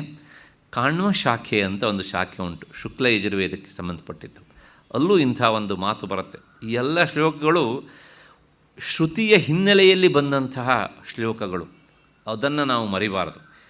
ಶಾಂತಃ ದಾಂತಃ ಉಪರತಃ ತಿತಿಕ್ಷು ಸಮಾಹಿತಃ ಭೂತ್ವಾ ಆತ್ಮನ್ನೇವ ಆತ್ಮಾನಂ ಪಶ್ಯತಿ. ನೋಡಿ, ಈ ಶ್ಲೋಕದಲ್ಲಿ ನಾನು ಹೇಳಿದೆ ಪ್ರಶಾಂತ ಚಿತ್ತಾಯ ಅಂತ. ಉಪನಿಷತ್ತು ಹೇಳುತ್ತೆ ಶಾಂತಃ ಅಂತ. ದಾಂತಃ ಬಹಿರಿಂದ್ರಿಯಗಳನ್ನು ನಿಗ್ರಹಿಸಿರಬೇಕು. ಉಪರತಃ, ಮನಸ್ಸು ಚಂಚಲತೆಗೆ ಒಳಗಾಗಬಾರದು. ಮತ್ತು ತಿತಿಕ್ಷು, ಏನು ಬಂದರೂ ಸಹಿಸಬೇಕು. ಸಮಾಹಿತ, ಸಮಾಧಾನದಿಂದ ಇರಬೇಕು. ಇಂಥವನು ತನ್ನ ಆತ್ಮಸ್ವರೂಪವನ್ನು ತಿಳಿತಾನೆ ಎನ್ನುವುದು ಉಪನಿಷತ್ತಿನ ಮಾತು. ಆ ಹಿನ್ನೆಲೆಯಲ್ಲಿ ಈ ಶ್ಲೋಕ ಬಂದಿತ್ತು. ಇಷ್ಟರೊಂದಿಗೆ ಈ ಶ್ಲೋಕದ ಅರ್ಥ ಸಾಕು ಅಂತ ಅಂದ್ಕೊಂಡು, ಮತ್ತು ಈ ಶ್ಲೋಕದಲ್ಲಿ ಅಂದರೆ ಈ 19 ಮತ್ತು 20ನೇ ಶ್ಲೋಕದಲ್ಲಿ 1.5 ಶ್ಲೋಕ ಅದು. 19 ಪೂರ್ತಿ, 20ನೇದು ಪೂರ್ವಾರ್ಧ. ಈ ಸಾಧನ ಚತುಷ್ಟಯ ಸಂಪತ್ತಿಯನ್ನೇನು ಹೇಳಿತ್ತಲ್ಲ, ಅದನ್ನು ಮುಂದೆ ಒಂದೊಂದು ಶ್ಲೋಕದಲ್ಲಿ ಒಂದೊಂದನ್ನು ವಿವರಿಸ್ತಾರೆ. ಅದು ಈ ಶಾಸ್ತ್ರದ ಕ್ರಮ. ಮೊದಲು ಸೂತ್ರಪ್ರಾಯವಾಗಿ ಒಂದು ಶ್ಲೋಕದಲ್ಲಿ ಹೇಳಿಬಿಡೋದು, ಯಾಕೆಂದರೆ ನೆನ್ಪಿಟ್ಕೊಳ್ಳಿಕ್ಕೆ ಸುಲಭವಾಗಲಿ ಅಂತ. ಸಾಧನ ಚತುಷ್ಟಯ ಸಂಪತ್ತಿ ಅಂದರೆ ಏನು ಅಂತ ಕೇಳಿಬಿಟ್ರೆ ಅಧ್ಯಾಪಕರು ಅಥವಾ ಗುರುಗಳು, ಹಾಗೆ ಶಿಷ್ಯ ತಕ್ಷಣ ಹೇಳ್ತಾನೆ ನಿತ್ಯಾನಿತ್ಯ ವಸ್ತು ವಿವೇಕ, ಇಹಾಮೂತ್ರ ಫಲಭೋಗ ವಿರಾಗ, ಶಮಾಧಿ ಸಾಧನ ಸಂಪತ್ತಿ, ಮುಮುಕ್ಷುತ್ವಂ ಅಂತ 4 ಆಯಿತು. ಈಗ ಸ್ವಲ್ಪ ಅದನ್ನು ವಿವರಿಸಪ್ಪ ಅಂದರೆ ಮುಂದಿನ ಶ್ಲೋಕ. ವೇದಾಂತದ ತರಗತಿ ಇದು. ಹಾಗಾಗಿ ಆ ತರಗತಿಯ ಕ್ರಮದಲ್ಲೇ ಹೋಗ್ತಾ ಇರ್ತವೆ. ಮೊದಲು ಸಂಕ್ಷೇಪ, ಆಮೇಲೆ ವಿಸ್ತೃತ ರೂಪದಲ್ಲಿ. ಈಗ ಆ ಒಂದೊಂದೇ ವಿಚಾರವನ್ನು ಮುಂದಿನ ಶ್ಲೋಕಗಳಲ್ಲಿ ವಿವರಿಸ್ತಾರೆ. ನಿತ್ಯಾನಿತ್ಯ ವಸ್ತು ವಿವೇಕ ಅಂತ ಬಂದಿತ್ತಲ್ಲ, ಏನು ಹಾಗಂದರೆ ಅಂದರೆ ಬ್ರಹ್ಮ ಸತ್ಯಂ ಜಗನ್ಮಿಥ್ಯ ಏವಂ ರೂಪೋ ವಿನಿಶ್ಚಯ ಸೋಯಂ ನಿತ್ಯಾನಿತ್ಯ ವಸ್ತು ವಿವೇಕ ಸಮುದಾಹೃತಃ. ಬ್ರಹ್ಮವಸ್ತುವೇ ಸತ್ಯ, ಜಗತ್ತು ಮಿಥ್ಯಾ. ಇದನ್ನು ನಿತ್ಯಾನಿತ್ಯ ವಸ್ತು ವಿವೇಕ ಅಂತ ಹೇಳ್ತಾರೆ. ಬ್ರಹ್ಮ ಸತ್ಯ, ಜಗನ್ ಮಿಥ್ಯ. ಜಗನ್ ಮಿಥ್ಯ ಅನ್ನೋದಕ್ಕೆ ಅರ್ಥ ಪದ್ಮಪಾದಾಚಾರ್ಯರು ವಿವರಣೆ ಕೊಡ್ತಾರೆ. ಮಿಥ್ಯಾ ಶಬ್ದ ಅನಿರ್ವಚನೀಯತಾ ವಚನ ಅಂತ. ಅಂದರೆ ಇದು ಹೀಗೆ ಅಂತ ಹೇಳೋದಕ್ಕೆ ಆಗುವುದಿಲ್ಲ ಅಂತ ಅರ್ಥ ಮಿಥ್ಯಾ ಅನ್ನೋದಕ್ಕೆ. ಈಗ ಇಲ್ಲಿ ನಮ್ಮ ಮನಸ್ಸನ್ನು ಒಂದು ಸಂಶಯ ಕಾಡ್ತದೆ. ಏನು ಅಂದರೆ, ಬ್ರಹ್ಮ ಸತ್ಯ, ಸತ್ಯಕ್ಕೆ ವಿರುದ್ಧವಾದದ್ದು ಅಸತ್ಯ ಅಥವಾ ಅನಿತ್ಯ ಅಲ್ವಾ? ಹಾಗಾಗಿ ಇಲ್ಲಿ ಅನಿತ್ಯ ಬ್ರಹ್ಮ ಸತ್ಯ, ಜಗತ್ತು ಅನಿತ್ಯ ಅಂತ ಹೇಳ್ಬೋದಿತ್ತಲ್ವಾ? ಮಿಥ್ಯಾ ಅಂತ ಯಾಕೆ ಹೇಳಿದರು ಅಂತ ಪ್ರಶ್ನೆ. ಅದಕ್ಕೆ ಸಮಾಧಾನ ಇಷ್ಟೇ. ನಮಗೆ ಲೋಕದ ನಮ್ಮ ಜನರ ಸ್ವಭಾವ ಹೇಗೆ ಅಂದರೆ, ನಿತ್ಯವಾದ ವಸ್ತುಗಳಲ್ಲಿ ಪ್ರವೃತ್ತಿ ಆಗುವ ಹಾಗೆ ಇದು ಅನಿತ್ಯ ಅಂತ ಗೊತ್ತಿದ್ರೂ ಸಹ ನಮಗದರಲ್ಲಿ ಪ್ರವೃತ್ತಿ ಆಗುತ್ತದೆ. ಉದಾಹರಣೆಗೆ, ನಾವು ಏನೋ ಒಂದು ಒಳ್ಳೆಯ ಹಣ್ಣನ್ನು ನೋಡ್ತೇವೆ ರಸ್ತೆ ಪಕ್ಕದಲ್ಲಿ, ತಿಂದರೆ ಒಂದು ಸ್ವಲ್ಪ ಹೊತ್ತು ಸಮಾಧಾನ ಆಗ್ತದೆ, ಕೊನೆಗೆ ಆ ಸಂತೋಷ ಸಮಾಧಾನ ಕೈ ತಪ್ಪಿ ಹೋಗ್ತದೆ. ಅಂದರೆ ಆ ಹಣ್ಣಿನಿಂದ ಬರುವಂಥ ಸುಖ ಅದು ಶಾಶ್ವತ ಅಲ್ಲ, ಅದು ಅನಿತ್ಯ. ಆದ್ರೂ ಸಹ ನಾವು ಆ ಹಣ್ಣನ್ನು ಕೊಂಡುಕೊಂಡು ತಿಂತೇವೋ ಇಲ್ವೋ? ತಿಂತೇವೆ. ಅಲ್ಲಿ ಏನು ಹೇಳಿದಂಗಾಯಿತು, ಲೋಕದ ಜನರಿಗೆ ಅನಿತ್ಯ ಅಂತ ಗೊತ್ತಿದ್ರೂ ಸಹ ಅನಿತ್ಯ ವಸ್ತುಗಳಲ್ಲೂ ಪ್ರವೃತ್ತಿ ಆಗತ್ತೆ.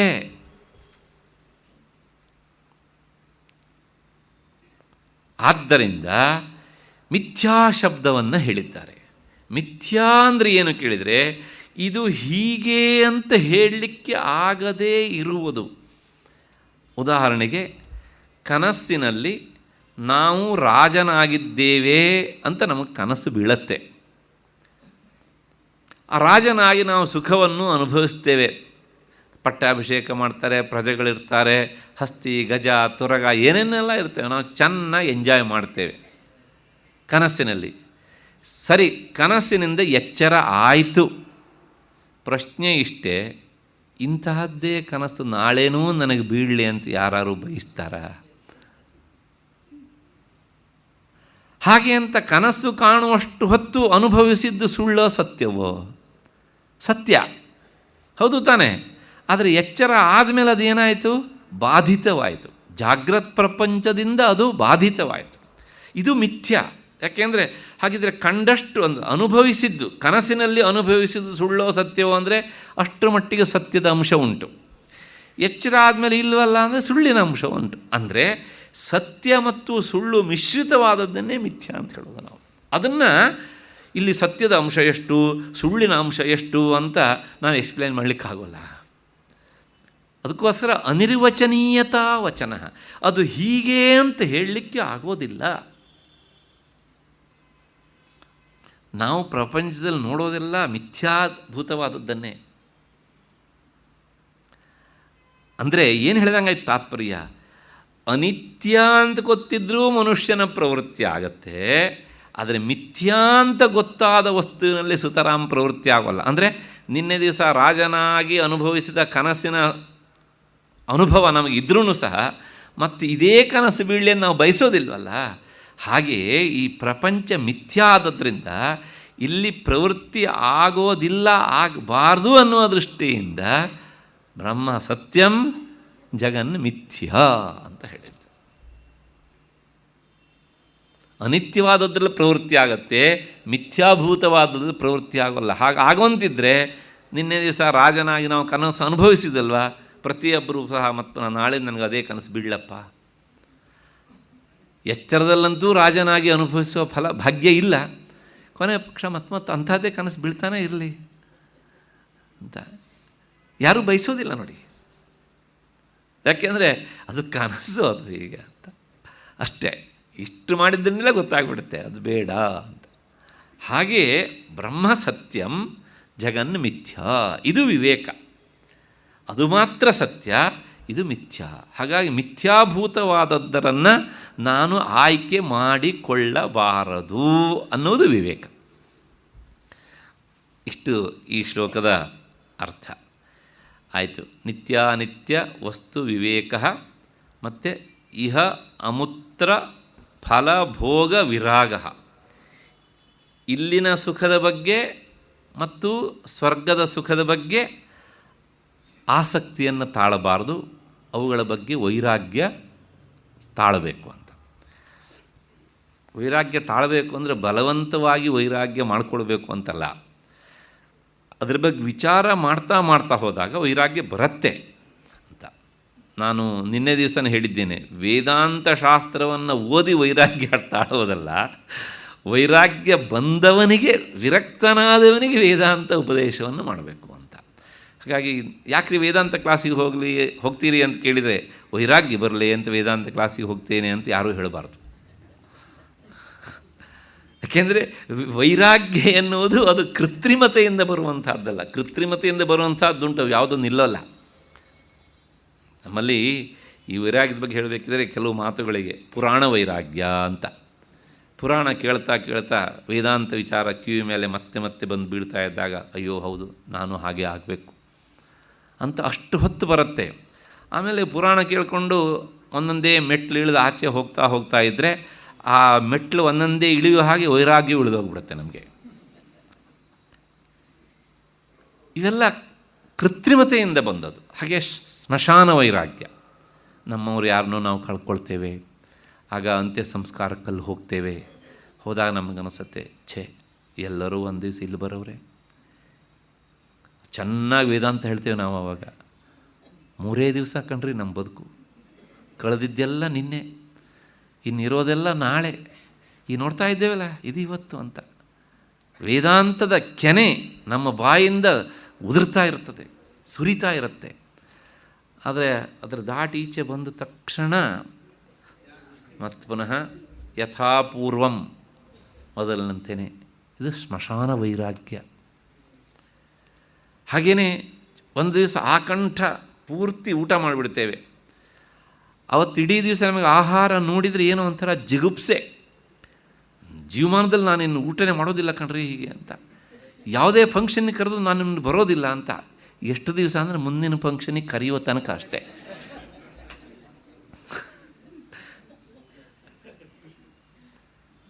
ನಮ್ಮೆಲ್ಲರ ಹಣೆ ಬರ ಇದು.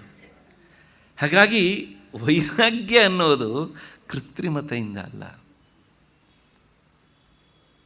ಅದು ಸಹಜವಾಗಿ ಬರಬೇಕು ಹೀಗೆ ಅಂತ. ಆ ಸಹಜವಾಗಿ ಬರುವುದಕ್ಕೆ ಪೂರಕವಾಗಿ ವಿಚಾರ ಹೇಗಿರಬೇಕು ಅನ್ನೋದನ್ನು ಶಾಸ್ತ್ರ ಹೇಳುತ್ತೆ ಅಷ್ಟೇ.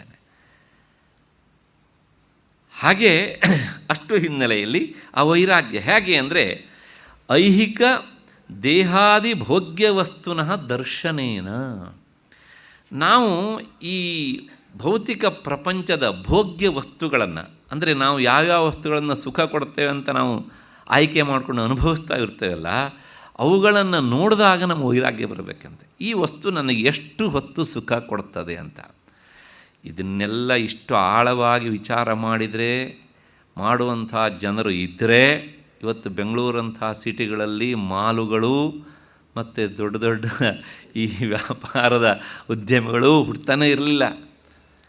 ಹಾಗಿದ್ರೆ ಇವೆಲ್ಲ ಸುಳ್ಳ ಅಂತ ಕೇಳಿದರೆ ಇಲ್ಲ, ಇದನ್ನು ಮಾಡುವವರ ಸಂಖ್ಯೆ ಬಹಳ ವಿರಳ. ಅಂದ ಮಾತ್ರಕ್ಕೆ ನಾವು ಅದನ್ನು ವಿಚಾರ ಮಾಡಬಾರ್ದು ಅಂತ ಅಲ್ಲ. ಅಷ್ಟು ಹಿನ್ನೆಲೆಯಲ್ಲಿ ಮತ್ತು ಈ ಎಲ್ಲ ವಸ್ತುಗಳನ್ನು ನೋಡಿದಾಗ ನಮಗೆ ವೈರಾಗ್ಯ ಬರಬೇಕು. ಮತ್ತು ಆಮುಷ್ಮಿಕ ದಿವ್ಯ ದೇಹಾದಿ ಭೋಗ್ಯ ವಸ್ತುನ ಶ್ರವಣೇನ. ಇನ್ನು ಸ್ವರ್ಗದ ಬಗ್ಗೆ, ಅಲ್ಲಿ ಅಂಥವ್ರು ಇರ್ತಾರೆ, ಇಂಥವ್ರು ಇರ್ತಾರೆ, ಅಲ್ಲಿನ ಸುಖ ಹಾಗಿರುತ್ತೆ ಹೀಗಿರುತ್ತೆ ಅಂತೆಲ್ಲ ಕೇಳ್ತೇವಲ್ಲ, ಹಾಗೆ ಕೇಳಿದಾಗಲೂ ನಮಗೆ ಅದ್ರ ಬಗ್ಗೆ ಆಸಕ್ತಿ ಬರಬಾರದು. ಇಲ್ಲಿ ನೋಡಿದಾಗಲೂ ಬರಬಾರ್ದು, ಅದನ್ನು ಕೇಳಿದಾಗಲೂ ಬರಬಾರ್ದು. ಹಾಗೆ ಬರದೇ ಇದ್ದರೆ ಸ್ವಲ್ಪ ವೈರಾಗ್ಯ ಬರ್ತಾ ಇದೆ ಅಂತ ಅರ್ಥ. ಇನ್ನು ನೇರ ಇಲ್ಲಿಗೆ ಬಂದರೆ ಬಹಳ ಕಠೋರವಾದ ಮಾತುಗಳನ್ನು ಇಲ್ಲಿ ವ್ಯಾಖ್ಯಾನಕಾರರು ಬರೀತಾರೆ. ನಮಗೆ ಆದರೂ ವೈರಾಗ್ಯ ಬರೋದಿಲ್ವಲ್ಲ ಅಂತ ಅಚ್ಚರಿಯನ್ನು ಪಡ್ತಾರೆ ಅವರು. ಸ್ವದೇಹ ಅಶುಚಿಗಂಧೇನ ನ ವಿರಜ್ಯೇತ ಯಃ ಪುಮಾನ್ ವೈರಾಗ್ಯ ಕಾರಣಂ ತಸ್ಯ ಕಿಮನ್ಯದು ಉಪದಿಶ್ಯತಾಂ ಅಂತ. ವೈರಾಗ್ಯ ಬರಲಿಕ್ಕೆ ಎಲ್ಲ ಹೇತುಗಳು ಇಲ್ಲಿವೆ ಅಂತಾರೆ ಮನುಷ್ಯನ ದೇಹದಲ್ಲಿಯೇ. ನಾವು ಆರೋಗ್ಯ ಹೆಚ್ಚಾಗಲಿ ಅಂಥೇಳಿ 2 ತಾಸು ಚೆನ್ನಾಗಿ ವಾಕಿಂಗ್ ಮಾಡ್ತೇವೆ, ಸ್ವೆಟ್ ಸುರಿತಾ ಇರುತ್ತೆ, ದುರ್ಗಂಧ ಹೊಡಿತಾ ಇರುತ್ತೆ. ಆದರೆ ನಮಗೆ ಆ ದುರ್ಗಂಧ ಹೊತ್ಕೊಂಡೇ ನಾನು ಓಡಾಡ್ತಾ ಇದ್ದೇನೆಲ್ಲ ಅಂತ ನಮಗೆ ವೈರಾಗ್ಯ ಬರುವುದಿಲ್ಲ. ಒಂದು, ಇನ್ನು ನವರಂಧ್ರಗಳಲ್ಲೂ ನಿರಂತರ ಹೊಲಸುಗಳು ಸುರಿತಾ ಇರ್ತವೆ. ಮೂಗಿನಲ್ಲಿ ದೇಹದ ಹೊಲಸು ಬರ್ತಾ ಇರುತ್ತೆ, ಕಣ್ಣಿನಲ್ಲಿ ದೇಹದ ಹೊಲಸು ಬರ್ತಾ ಇರುತ್ತೆ, ಕಿವಿಯಲ್ಲಿ ಹೊಲಸು, ಮಲಮೂತ್ರ ವಿಸರ್ಜನೆಯ ದ್ವಾರಗಳಿಂದ ಹೊಲಸು. ಈ ಎಲ್ಲ ಹೊಲಸುಗಳನ್ನು ದಿನನಿತ್ಯ ನಾವು ನೋಡ್ತಾ ಇರ್ತೇವೆ. ಇಂತಹ ಈ ದೇಹವನ್ನು ನೋಡಿದಾಗಲೂ ಮನುಷ್ಯನಿಗೆ ಪ್ರೀತಿ ಬರ್ತದೆ ಆ ದೇಹದ ಮೇಲೆ ಅಂತ ಆದರೆ ಅವನಿಗೆ ಯಾವಾಗ ವೈರಾಗ್ಯ ಬರೋದು ಅಂತ ಕೇಳ್ತಾರೆ.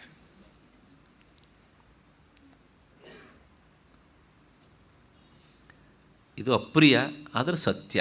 ಯಾಕೆಂದರೆ ನಾವು ಅಂದಿನಿಂದ ಇಂದಿನವರೆಗೂ ನಾವು ಇದನ್ನು ನೋಡ್ತಾ ಬಂದಿದ್ದೇವೆ. ಹಾಗಾಗಿ ಸ್ವದೇಹ ಅಶುಚಿ ಗಂಧೇನ, ಆ ದುರ್ಗಂಧದಿಂದ ವಿರಜ್ಯೇತ ಯಃ ಪುಮಾನ್, ಯಾವ ಮನುಷ್ಯನಿಗೆ ವೈರಾಗ್ಯ ಬರುವುದಿಲ್ಲೋ ಅವನಿಗಿನ್ನು ಯಾವ ವಸ್ತುವನ್ನು ಹೇಳಿ ನಾವು ವೈರಾಗ್ಯದ ಕಾರಣ ತಿಳಿಸೋಣ ಸ್ವಾಮಿ? ಯಾಕೆಂದರೆ ಆ ಹೊಲಸನ್ನು ಕಟ್ಕೊಂಡು ಓಡಾಡ್ತಾ ಇದ್ದಾನೆ. ಅಂದರೆ ಒಂದು ರೀತಿಯಲ್ಲಿ ಹೇಳಬೇಕು ಅಂದರೆ ಈ ಗುಂಡಿಯನ್ನು ಕಟ್ಕೊಂಡು ಓಡಾಡ್ತಾ ಇದ್ದಾಗಲೂ ಆ ವಾಸನೆ ನನಗೆ ಹಿತ ಅಂತ ಇವನು ಬಯಸ್ತಾನಲ್ಲ, ಇವನಿಗಿನ್ನೇನು ವೈರಾಗ್ಯ ಬಂದೀತು ಅಂತ ನೋಡಿ. ಇಷ್ಟೆಲ್ಲ ಇದ್ರೂ ಸಹ ಈ ದುರ್ಗಂಧ ಕಟ್ಕೊಂಡಿರುವಂಥ ನಮ್ಮ ದೇಹ ಇಷ್ಟು ದುರ್ಗಂಧ ವಾಸನೆಯಿಂದ ಕೂಡಿದೆ. ನಮಗೆ ಇದು ಅಸಹ್ಯ ಅಂತ ಅನಿಸೋದಿಲ್ಲ, ಆದರೆ ನಮಗೆ ಬೇರೆ ಪ್ರಾಣಿಗಳ ಅಥವಾ ಪಶು ಪಕ್ಷಿಗಳ ದೇಹವನ್ನು ನೋಡಿದಾಗ ಅಸಹ್ಯ ಅಂತ ಅನಿಸುತ್ತೆ. ಆಯಿತು, ಅವುಗಳನ್ನು ಕೇಳೋಣ. ಹಾಗಿದ್ರೆ ನೋಡಮ್ಮ, ನನಗೆ ಹೀಗೆ ಅನಿಸುತ್ತೆ ನಿನ್ನ ದೇಹವನ್ನು ನೋಡಿದಾಗ, ನಿನಗೇನಾದ್ರು ನಿನ್ನ ದೇಹದ ಬಗ್ಗೆ ಅಸಹ್ಯ ಭಾವನೆ ಇದೆಯಾ? ಅವು ಹೇಳ್ತವೆ, ನನ್ನ ದೇಹ ಬಹಳ ಕ್ಲೀನಾಗಿದೆ ಕಣ್ರಿ, ನಿಮ್ಮದೇನೇ ಇಷ್ಟು ಗಲೀಜು. ಯಾಕೆಂದರೆ ನಿಮ್ಮ ದೇಹ ಶುದ್ಧವಾಗಿದ್ದಿದ್ದರೆ ನೀವು ಪ್ರತಿದಿನ ಯಾಕೆ ಸ್ನಾನ ಮಾಡ್ತಿದ್ರಿ?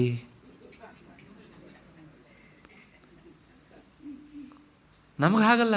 ಮಳೆ ಬಂದಾಗ ನಾವು ರಕ್ಕೆ ಕುಡಿತೇವೆ, ಸ್ನಾನ ಮಾಡ್ತೇವೆ. ಇನ್ನು ಪ್ರಾಣಿಗಳು ಹೇಳ್ತವೆ, ಪಶುಗಳು ಹೇಳ್ತವೆ, ಇಲ್ಲ ನಮ್ಮದು ಕೊಳೆ ಯಾರು ಚಿಂತೆ ಇಲ್ಲ. ಯಾಕೆ ನಾವು ನಿಮ್ಮಂಗೆ ದಿನವೂ ಸಹ ಸ್ನಾನ ಮಾಡದೇ ಇದ್ದಿದ್ದಂದಲೇ ಗೊತ್ತಾಗತ್ತೆ ನಿಮ್ಮ ದೇಹದಷ್ಟು ಕೊಳಕಲ್ಲ ನಮ್ಮದು ಅಂತ.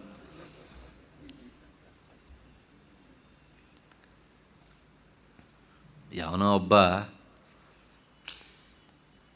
ಯವನ ಒಂದು ಮಾತು ಹೇಳಿದ್ದಂತೆ. ಏನು ಅಂದರೆ,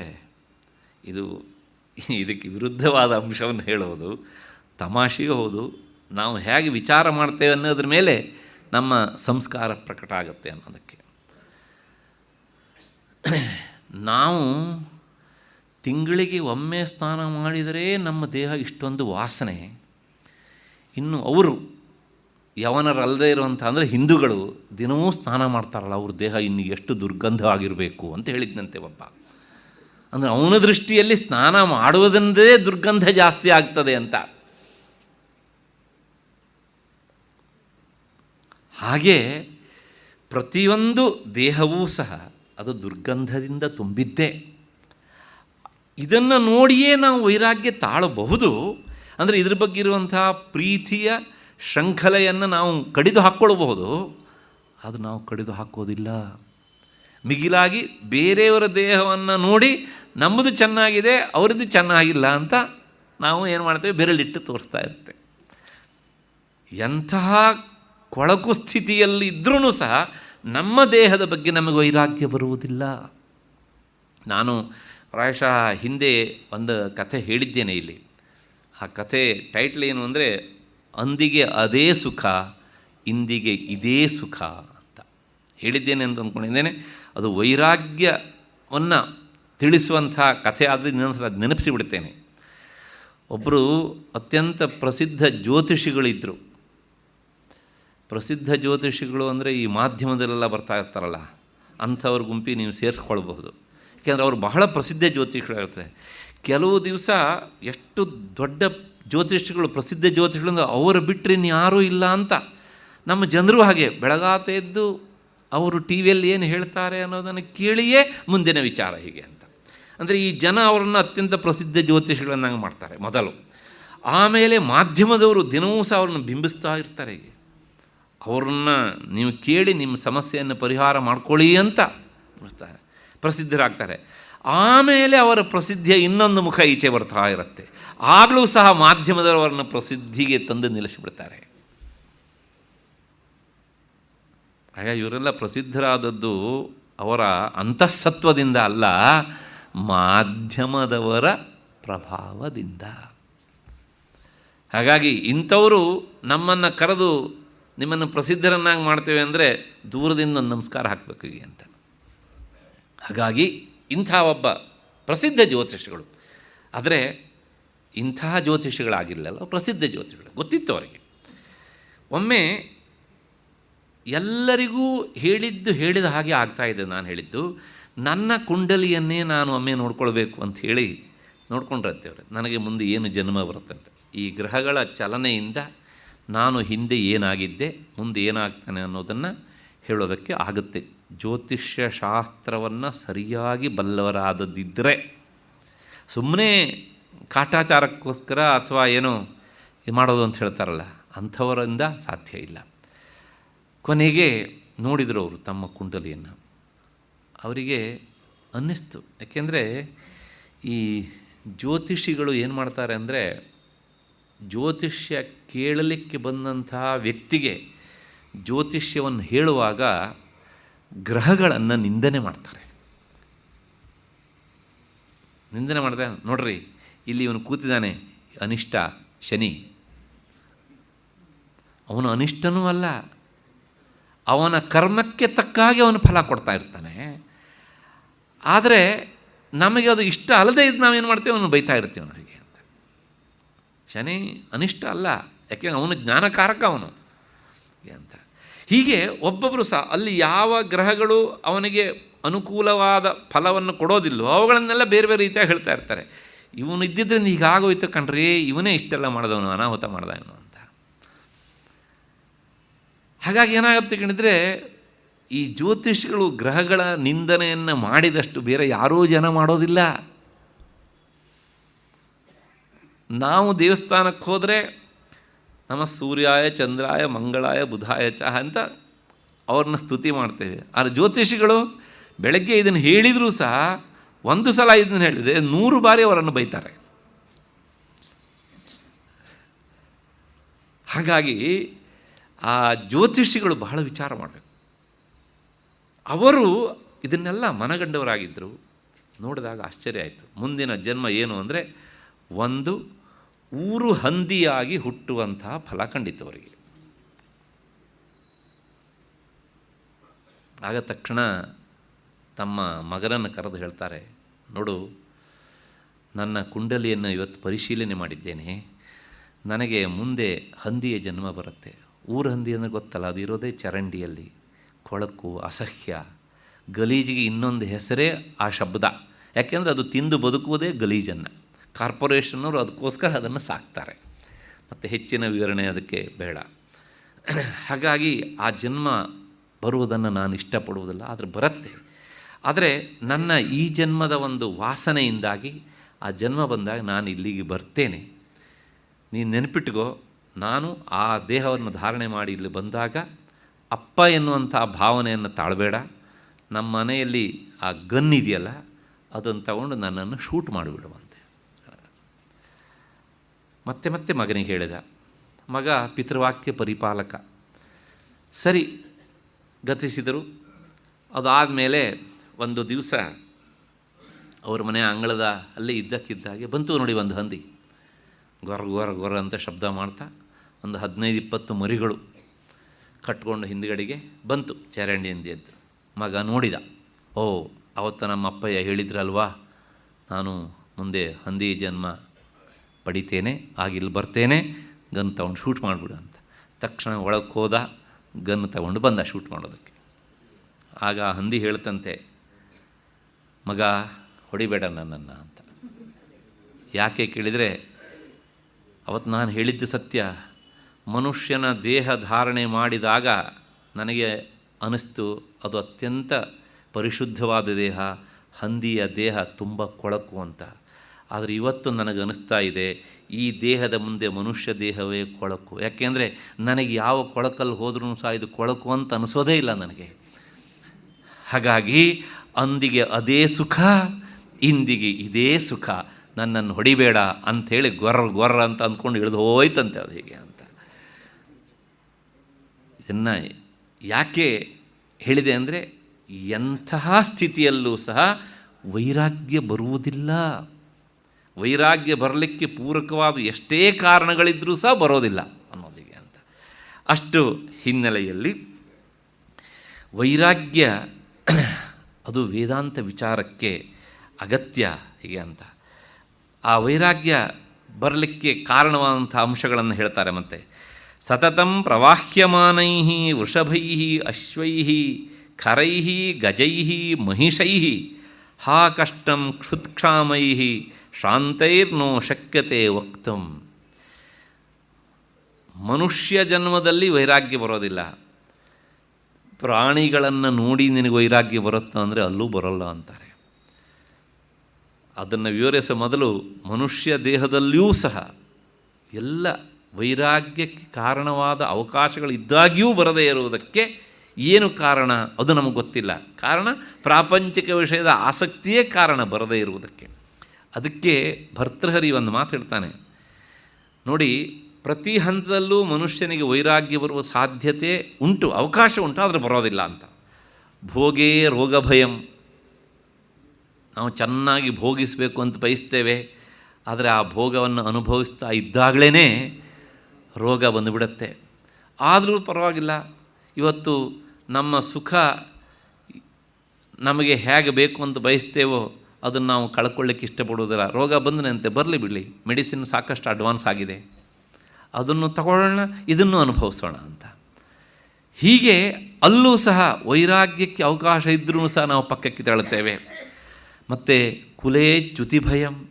ಒಳ್ಳೆಯ ಮನೆತನದಲ್ಲಿ ಹುಟ್ಟಿರ್ತೇವೆ, ಆ ಮನೆತನದ ಅಲ್ಲಿ ಹುಟ್ಟಿದಾಗ ನಾವು ನಮ್ಮ ಮನೆತನದ ಕೀರ್ತಿಯನ್ನು ಹಾಳು ಮಾಡದೇ ಇದ್ದರೂ ನಾಳೆ ನಮ್ಮ ಮಕ್ಕಳು ಹಾಳು ಮಾಡಿಬಿಟ್ರೇ ಅನ್ನುವಂಥ ಒಂದು ಭಯ ನಮ್ಮನ್ನು ಕಾಡ್ತಾ ಇರುತ್ತೆ. ಆದರೂ ಸಹ ನಮಗೆ ಅದ್ರ ಬಗ್ಗೆ ವೈರಾಗ್ಯ ಬರುವುದಿಲ್ಲ, ಭಯ ಆಗತ್ತೆ, ಮತ್ತು ಪುನಃ ನಾವು ಅದನ್ನು ಮರೀತೇವೆ.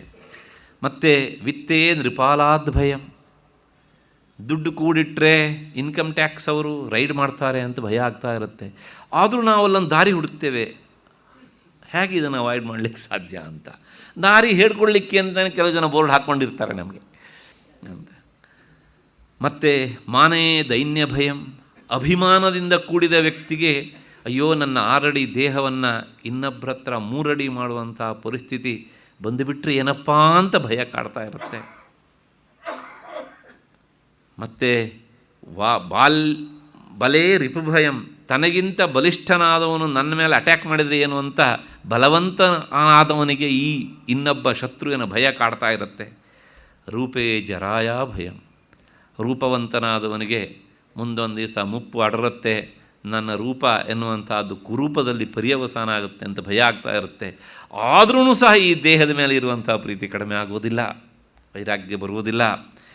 ಮತ್ತು ಚೆನ್ನಾಗಿ ಶಾಸ್ತ್ರ ಓದಿರ್ತಾನೆ, ಆಗ ಅವನಿಗೆ ನಾನು ಶಾಸ್ತ್ರ ಓದಿದೆ ಅಂತ ಸಮಾಧಾನಕ್ಕಿಂತ ಹೆಚ್ಚಿಗೆ ಇನ್ನೊಬ್ಬ ನನಗಿಂತ ಚೆನ್ನಾಗಿ ಓದಿದವನು ಬಂದು ವಾದಕ್ಕೆ ಕರೆದು ನನ್ನನ್ನು ಸೋಲಿಸಿಬಿಟ್ರೆ ಏನು ಗತಿ ಅಂತ ಆ ವಾದಿಯ ಭಯ. ಶಾಸ್ತ್ರೇ ವಾದಿಭಯಂ ಗುಣೇ ಖಲಭಯಂ. ಒಳ್ಳೆಯ ಗುಣಗಳನ್ನು ಮೈಗೂಡಿಸ್ಕೊಂಡಿರ್ತೇವೆ, ಆದರೂ ನಮ್ಮ ಗುಣವನ್ನು ಹಾಳು ಮಾಡಬೇಕು ಅಂತಲೇ ಬೇರೆ ಯಾರೋ ನಮ್ಮನ್ನು ಜಗಳಕ್ಕೆ ಕರೆದುಬಿಟ್ರೆ ಏನಪ್ಪ, ನಾನು ಇಷ್ಟು ದಿವಸ ಕಾದುಕೊಂಡು ಬಂದಂಥ ಈ ಸದ್ಗುಣಗಳೆಲ್ಲ ಹಾಳಾಗಿ ಬಿಡ್ತಾವೆ ಅಂತ ಭಯ ಆಗ್ತಾ ಇರುತ್ತೆ. ಆದರೂ ವೈರಾಗ್ಯ ಬರುವುದಿಲ್ಲ. ಕಾಯೇ ಕೃತಾಂತಾದ್ಭಯಂ. ಕೊನೆಗೆ ಈ ದೇಹ ಒಂದು ದಿವಸ ಕೃತಾಂತ ಅಂದರೆ ಯಮನ ಪಾಲಾಗಿಬಿಡುತ್ತೆ ಅಂತ ಭಯ ಆಗ್ತಾ ಇರುತ್ತೆ. ಆದರೂ ವೈರಾಗ್ಯ ಬರುವುದಿಲ್ಲ. ಅಂದರೆ ಈ ಎಲ್ಲ ಹಂತದಲ್ಲೂ ಮನುಷ್ಯನಿಗೆ ವೈರಾಗ್ಯ ಪಡೆಯೋದಕ್ಕೆ ಬರೋದಕ್ಕೆ ಅವಕಾಶ ಇದೆ. ಸರ್ವಂ ವಸ್ತು ಭಯಾನ್ವಿತಂ ಭುವಿ ನೃಣಾಂ ವೈರಾಗ್ಯಮೇವ ಅಭಯಂ.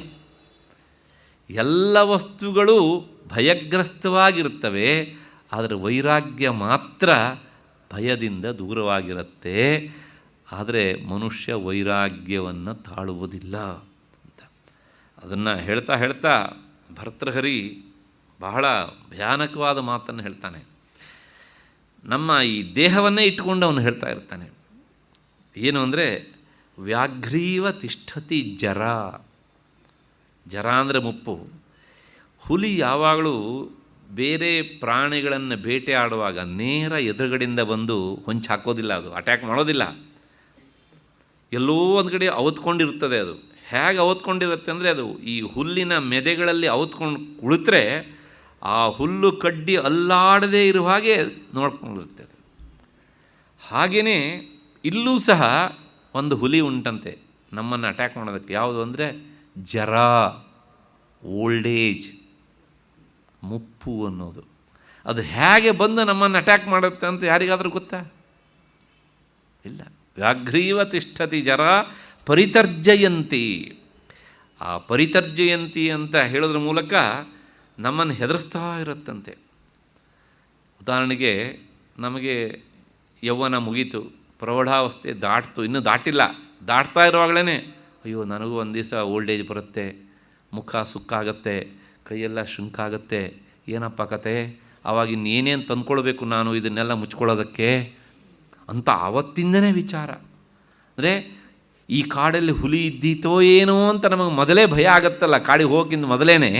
ಹಾಗೆ ಓಲ್ಡ್ ಏಜ್ ಬರುವುದಕ್ಕಿಂತ ಮೊದಲೇ ಓಲ್ಡ್ ಏಜ್ ನಮ್ಮನ್ನು ಹೆದರಿಸ್ತಾ ಇರುತ್ತಂತೆ, ಇನ್ ಅಡ್ವಾನ್ಸ್ ಅಂತ. ಇದೆಲ್ಲ ಬಹಳ ಲೋಕದ ಪ್ರಾಕ್ಟಿಕಲ್ ಆದಂಥ ವಿಚಾರವನ್ನು ಶಾಸ್ತ್ರಕಾರ ಹೇಳ್ತಾರೆ. ಮತ್ತು ರೋಗಾಶ್ಚ ಶತ್ರವೈವ ಪ್ರಹರಂತಿ ದೇಹಂ. ಈ ರೋಗಗಳು ಹೇಗೆ ಅಂದರೆ ಶತ್ರುಗಳ ತರಹ ನಮ್ಮನ್ನು ಅಟ್ಯಾಕ್ ಮಾಡ್ತಾ ಇರ್ತವೆ.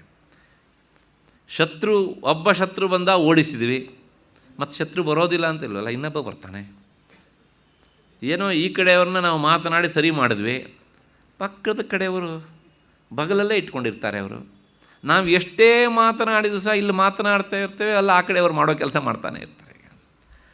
ಹಾಗೆಯೇ ಈ ರೋಗಗಳು ಒಂದಾದ್ಮೇಲೆ ಒಂದು ರೋಗಕ್ಕೆ ಚಿಕಿತ್ಸೆ ಆಯಿತು, ಮತ್ತೊಂದು ಶತ್ರುಗಳ ಥರ ನಮ್ಮ ಮೇಲೆ ಅಟ್ಯಾಕ್ ಮಾಡ್ತಾ ಇರ್ತವೆ. ಆಯಿತು, ಇನ್ನು ಆಯುಷ್ಯವೋ, ಇದ್ರ ಕಥೆ ಹೇಗೆ ಕೇಳಿದರೆ, ತೂತು ಮಡಿಕೆಯಲ್ಲಿ ಹಾಕಿದ ನೀರು ಸುರಿದು ಹೋಗ್ತಾ ಇರುತ್ತೆ. ಹುಟ್ಟಿದ ಯಾವುದೇ ವ್ಯಕ್ತಿಗೂ ಆಯುಷ್ಯ ಜಾಸ್ತಿ ಆಯಿತು ಅನ್ನೋದಿಲ್ಲ, ಕಡಿಮೆ ಆಗೋದೇ ಆಯುಷ್ಯದ ಸ್ವಭಾವ. ಒಬ್ಬ ಹುಟ್ಟುವಾಗ 90 ವರ್ಷ ಆಯುಷ್ಯ ಕಟ್ಕೊಂಡು ಬಂದ ಅಂತ ಅಂದ್ಕೊಳ್ಳೋಣ. 1 ವರ್ಷ ಕಳೆದ, ಮಗು ದೊಡ್ಡಾಯಿತು ಅಂತ ಸಂತೋಷ ಪಡ್ತೇವೆ. ಆದರೆ ಆ ಅಕೌಂಟಲ್ಲಿರುವಂತಹ 90 ವರ್ಷದಲ್ಲಿ 1 ವರ್ಷ ಮೈನಸ್ ಆಯ್ತಲ್ರಿ. 10 ವರ್ಷದ ಬರ್ತಡೇ ಮಾಡಿದ್ವಿ, ಇಟ್ ಮೀನ್ಸ್ ಏನು, 10 ವರ್ಷ ಸಾವಿಗೆ ಹತ್ತಿರ ಆದ ಅಂತ ಅರ್ಥ. ಅದು ಬರ್ತಡೇಗೆ ಹೋದವ್ರು ದಯವಿಟ್ಟು ಯಾರು ನಾವು ಇದನ್ನು ಹೇಳಬಾರ್ದು.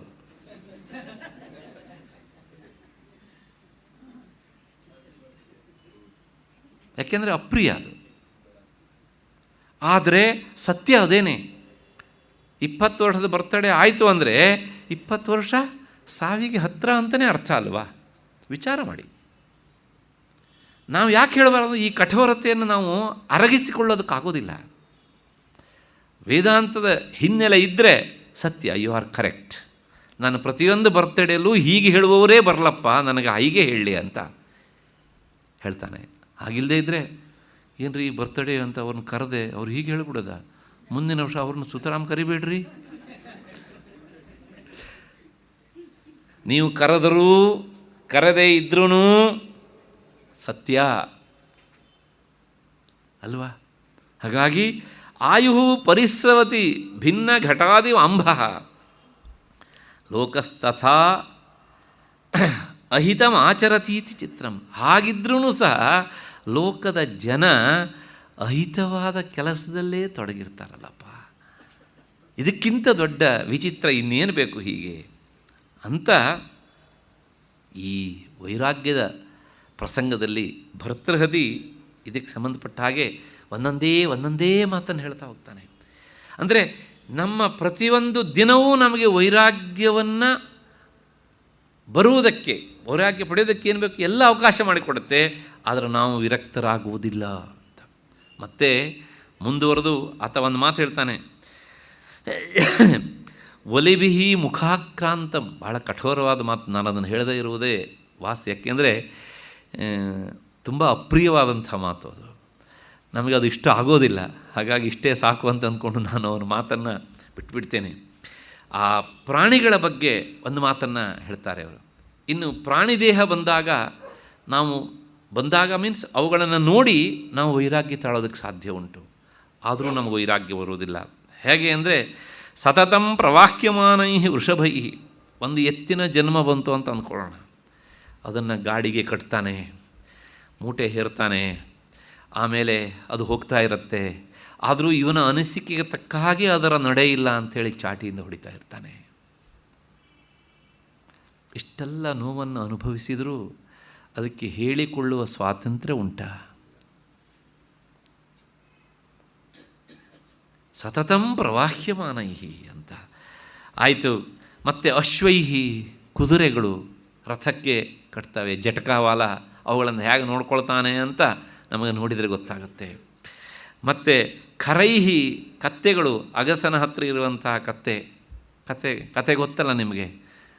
ಕೊನೆಗೇನು ಕೇಳಿದರೆ, ನಾನಿನಗಿದ್ದರೆ ನೀ ನನಗೆ, ಅಥವಾ ನೀ ನನಗಿದ್ದರೆ ನಾನಿನಗೆ, ನೆನಪಿರಲಿ ನುಡಿ ನಮ್ಮೊಳಗೆ ಅಂತ ಹೀಗೆ ಅಂತೇಳಿ. ಮತ್ತು ಮಹಿಷೈಹಿ, ಎಮ್ಮೆಗಳು. ಇವುಗಳನ್ನೆಲ್ಲ ನೋಡಿದಾಗ ಹಾ ಕಷ್ಟಂ ಛೇ, ಇವುಗಳು ಪಡುವಂಥ ಕಷ್ಟವನ್ನು ನೋಡಿ ನಮಗೆ ವೈರಾಗ್ಯ ಬರಬೇಕಿತ್ತು, ಆದರೆ ವೈರಾಗ್ಯ ಬರುವುದಿಲ್ಲ. ಮತ್ತು ಶಾಂತೈರ್ನೋ ಶಕ್ಯತೆ ವಕ್ತಂ. ಈ ಎಲ್ಲ ಪ್ರಾಣಿಗಳಿಗೂ ಸಹ ತಾವು ಕಷ್ಟವನ್ನು ಅನುಭವಿಸಿದರೂ ಸಹ ಹೇಳಿಕೊಳ್ಳುವ ಸ್ವಾತಂತ್ರ್ಯ ಇಲ್ಲ. ನಮಗೆ ಹೇಳಿಕೊಳ್ಳೋದಕ್ಕೆ ಸ್ವಾತಂತ್ರ್ಯ ಉಂಟು, ಆದರೆ ನಾವು ವೈರಾಗ್ಯ ತಾಳೋದೇ ಇಲ್ಲ. ಮತ್ತು ಅಷ್ಟೇ ಅಲ್ಲ, ಇಷ್ಟೆಲ್ಲ ಹೇಳಿ ಆದಮೇಲೆ ಮತ್ತು ಪುನಃ ಈಗೊಂದು ಪ್ರಶ್ನೆ ಏನು ಅಂದರೆ, ಇದನ್ನೆಲ್ಲ ನೋಡಿದಾಗ ನಾವು ಕರ್ಮವನ್ನು ಮಾಡಿ ಪುಣ್ಯವನ್ನು ಗಳಿಸಿ ಸ್ವರ್ಗಕ್ಕೆ ಹೋಗಿ ಸುಖವನ್ನು ಅನುಭವಿಸ್ತೇವಲ್ಲ, ಮೀಮಾಂಸಕರ ಮಾತು ಅಂತಂದರೆ ಅದಕ್ಕೆ ಶಾಸ್ತ್ರ ಹೇಳುತ್ತೆ, ತದ್ಯಥೇಹ ಕರ್ಮಚಿತೋ ಲೋಕಃ ಕ್ಷೀಯತೆ ಏವಮೇವ ಅಮುತ್ರ ಪುಣ್ಯಚಿತೋ ಲೋಕಃ ಕ್ಷೀಯತೆ. ಕರ್ಮದಿಂದ ನಾವು ಏನೆಲ್ಲ ಪಡಿತೇವೋ ಅದೆಲ್ಲವುದೂ ಸಹ ಅದು ಕ್ಷಯ ಆಗುವಂಥದ್ದು. ಹಾಗಾಗಿ ಸ್ವರ್ಗಕ್ಕೆ ಹೋದರೆ ಅವರೂ ಮತ್ತೆ ಪುನಃ ವಾಪಸ್ ಬರಲೇಬೇಕು. ಇದನ್ನು ನೋಡಿಯೂ ವೈರಾಗ್ಯ ತಾಳಬಹುದು, ಸ್ವರ್ಗದ ಆಸೆಯನ್ನು ಬಿಡ್ಬೋದು, ಆದರೆ ಬಿಡೋದಿಲ್ಲ. ಮತ್ತು ನಾಲ್ಕನೇ ಅಂಶ, ಆ ಹುಟ್ಟಿಗೆ ಸಂಬಂಧಪಟ್ಟ ಹಾಗೆ ಮಾತು ಬಂದಿತ್ತು. ತಾಯಿಯ ಹೊಟ್ಟೆಯಲ್ಲಿರುವಾಗ ಅನುಭವಿಸುವ ಕಷ್ಟ ಹೇಗೆ ಅಂದರೆ, ಚಿಕ್ಕ ಪಂಜರದಲ್ಲಿ ದೊಡ್ಡ ಪಕ್ಷಿಯನ್ನು ತುರುಕಿದ ಹಾಗೆ ಆ 9 ತಿಂಗಳ ಕಾಲ, ವಿಶೇಷವಾಗಿ ಒಂದು 5-6 ತಿಂಗಳ ಕಾಲ ಅದು ಕಷ್ಟಪಡುತ್ತೆ. ಹೇಗಿರುತ್ತೆ ಅಂದರೆ, ಮೇಲ್ಗಡೆಯಿಂದ ತಾಯಿ ತಿನ್ನುವಂತಹ ಆ ಬಿಸಿಯಾದ ಆಹಾರ, ಖಾರದ ಆಹಾರದ ರಸ ಸುರಿತಾ ಇರುತ್ತೆ. ಆ ಕಡೆ ಹೊರಳೋಣ ಅಂದರೆ ಅಲ್ಲಿಯೇ ಆ ಮಲಮೂತ್ರ ಕೋಶಗಳು ದುರ್ಗಂಧ ತುಂಬಿರುತ್ತೆ. ಹಾಗಾಗಿ ಆ ತಾಯಿಯ ಜಠರದಲ್ಲಿ ಅನುಭವಿಸುವ ಕಷ್ಟವನ್ನು ಹೇಳೋದಕ್ಕಾಗತ್ತಾ ಅಂದರೆ ಹೇಳೋದಕ್ಕೆ ಆಗೋಲ್ಲ ಹೀಗೆ ಅಂತ. ಅದನ್ನು ನೆನಪಿಸಿಕೊಂಡು ವೈರಾಗ್ಯ ಬರಬೇಕು, ಆದರೂ ವೈರಾಗ್ಯ ಬರೋದಿಲ್ಲ ಹೀಗೆ ಅಂತ. ಕುಕ್ಷೌ ಸ ಮಾತು ಮಲಮೂತ್ರ ಮಧ್ಯೆ. ಹೀಗೆ ಪುಣ್ಯಕ್ಷಯೇ ಪುಣ್ಯಕೃತೆಯ ನಭಸ್ಥೈ ನಿಪಾತ್ಯಮಾನಾನ್ ಶಿಥಿಲೀಕೃತಾಂಗಾನ್ ನಕ್ಷತ್ರರೂಪೇಣ ದಿವಶ್ಚ್ಯುತಾಂಸ್ತಾನ್ ವಿಚಾರ್ಯ ಕೋವಾ ವಿರತಿಂ ನ ಯಾತೆ. ಸ್ವರ್ಗಕ್ಕೆ ಹೋದರೆ ಅವರು ಪುಣ್ಯ ಖರ್ಚಾದಲ್ಲಿ ನಮ್ಮನ್ನು ನೆಲಕ್ಕೆ ತಳ್ಳುತ್ತಾರೆ. ಆ ತಳ್ಳುವಾಗ ಅವನೊಂದು ಶಬ್ದ ಹೇಳ್ತಾರೆ, ಅವರು ಬಿದ್ದು ಹೊಡೆತಕ್ಕೆ ಇವನು ಮೈ ಮೂಳೆಗಳೆಲ್ಲ ಮುರಿದು ಹೋಗ್ತವೆ ಅಂತ. ಅಂದರೆ ಸುಖ ಅನುಭವಿಸಿರ್ತಾನೆ, ಖರ್ಚಾಗಿರುತ್ತೆ, ಅಷ್ಟೊತ್ತೇ ಅವನು ಓಲ್ಡ್ ಏಜ್ ಬಂದಿರುತ್ತೆ ಅಂತ ಅರ್ಥ, ತಾತ್ಪರ್ಯ. ಆಗ ಏನು ಪ್ರತೀಕಾರ ಮಾಡ್ತಾನೆ?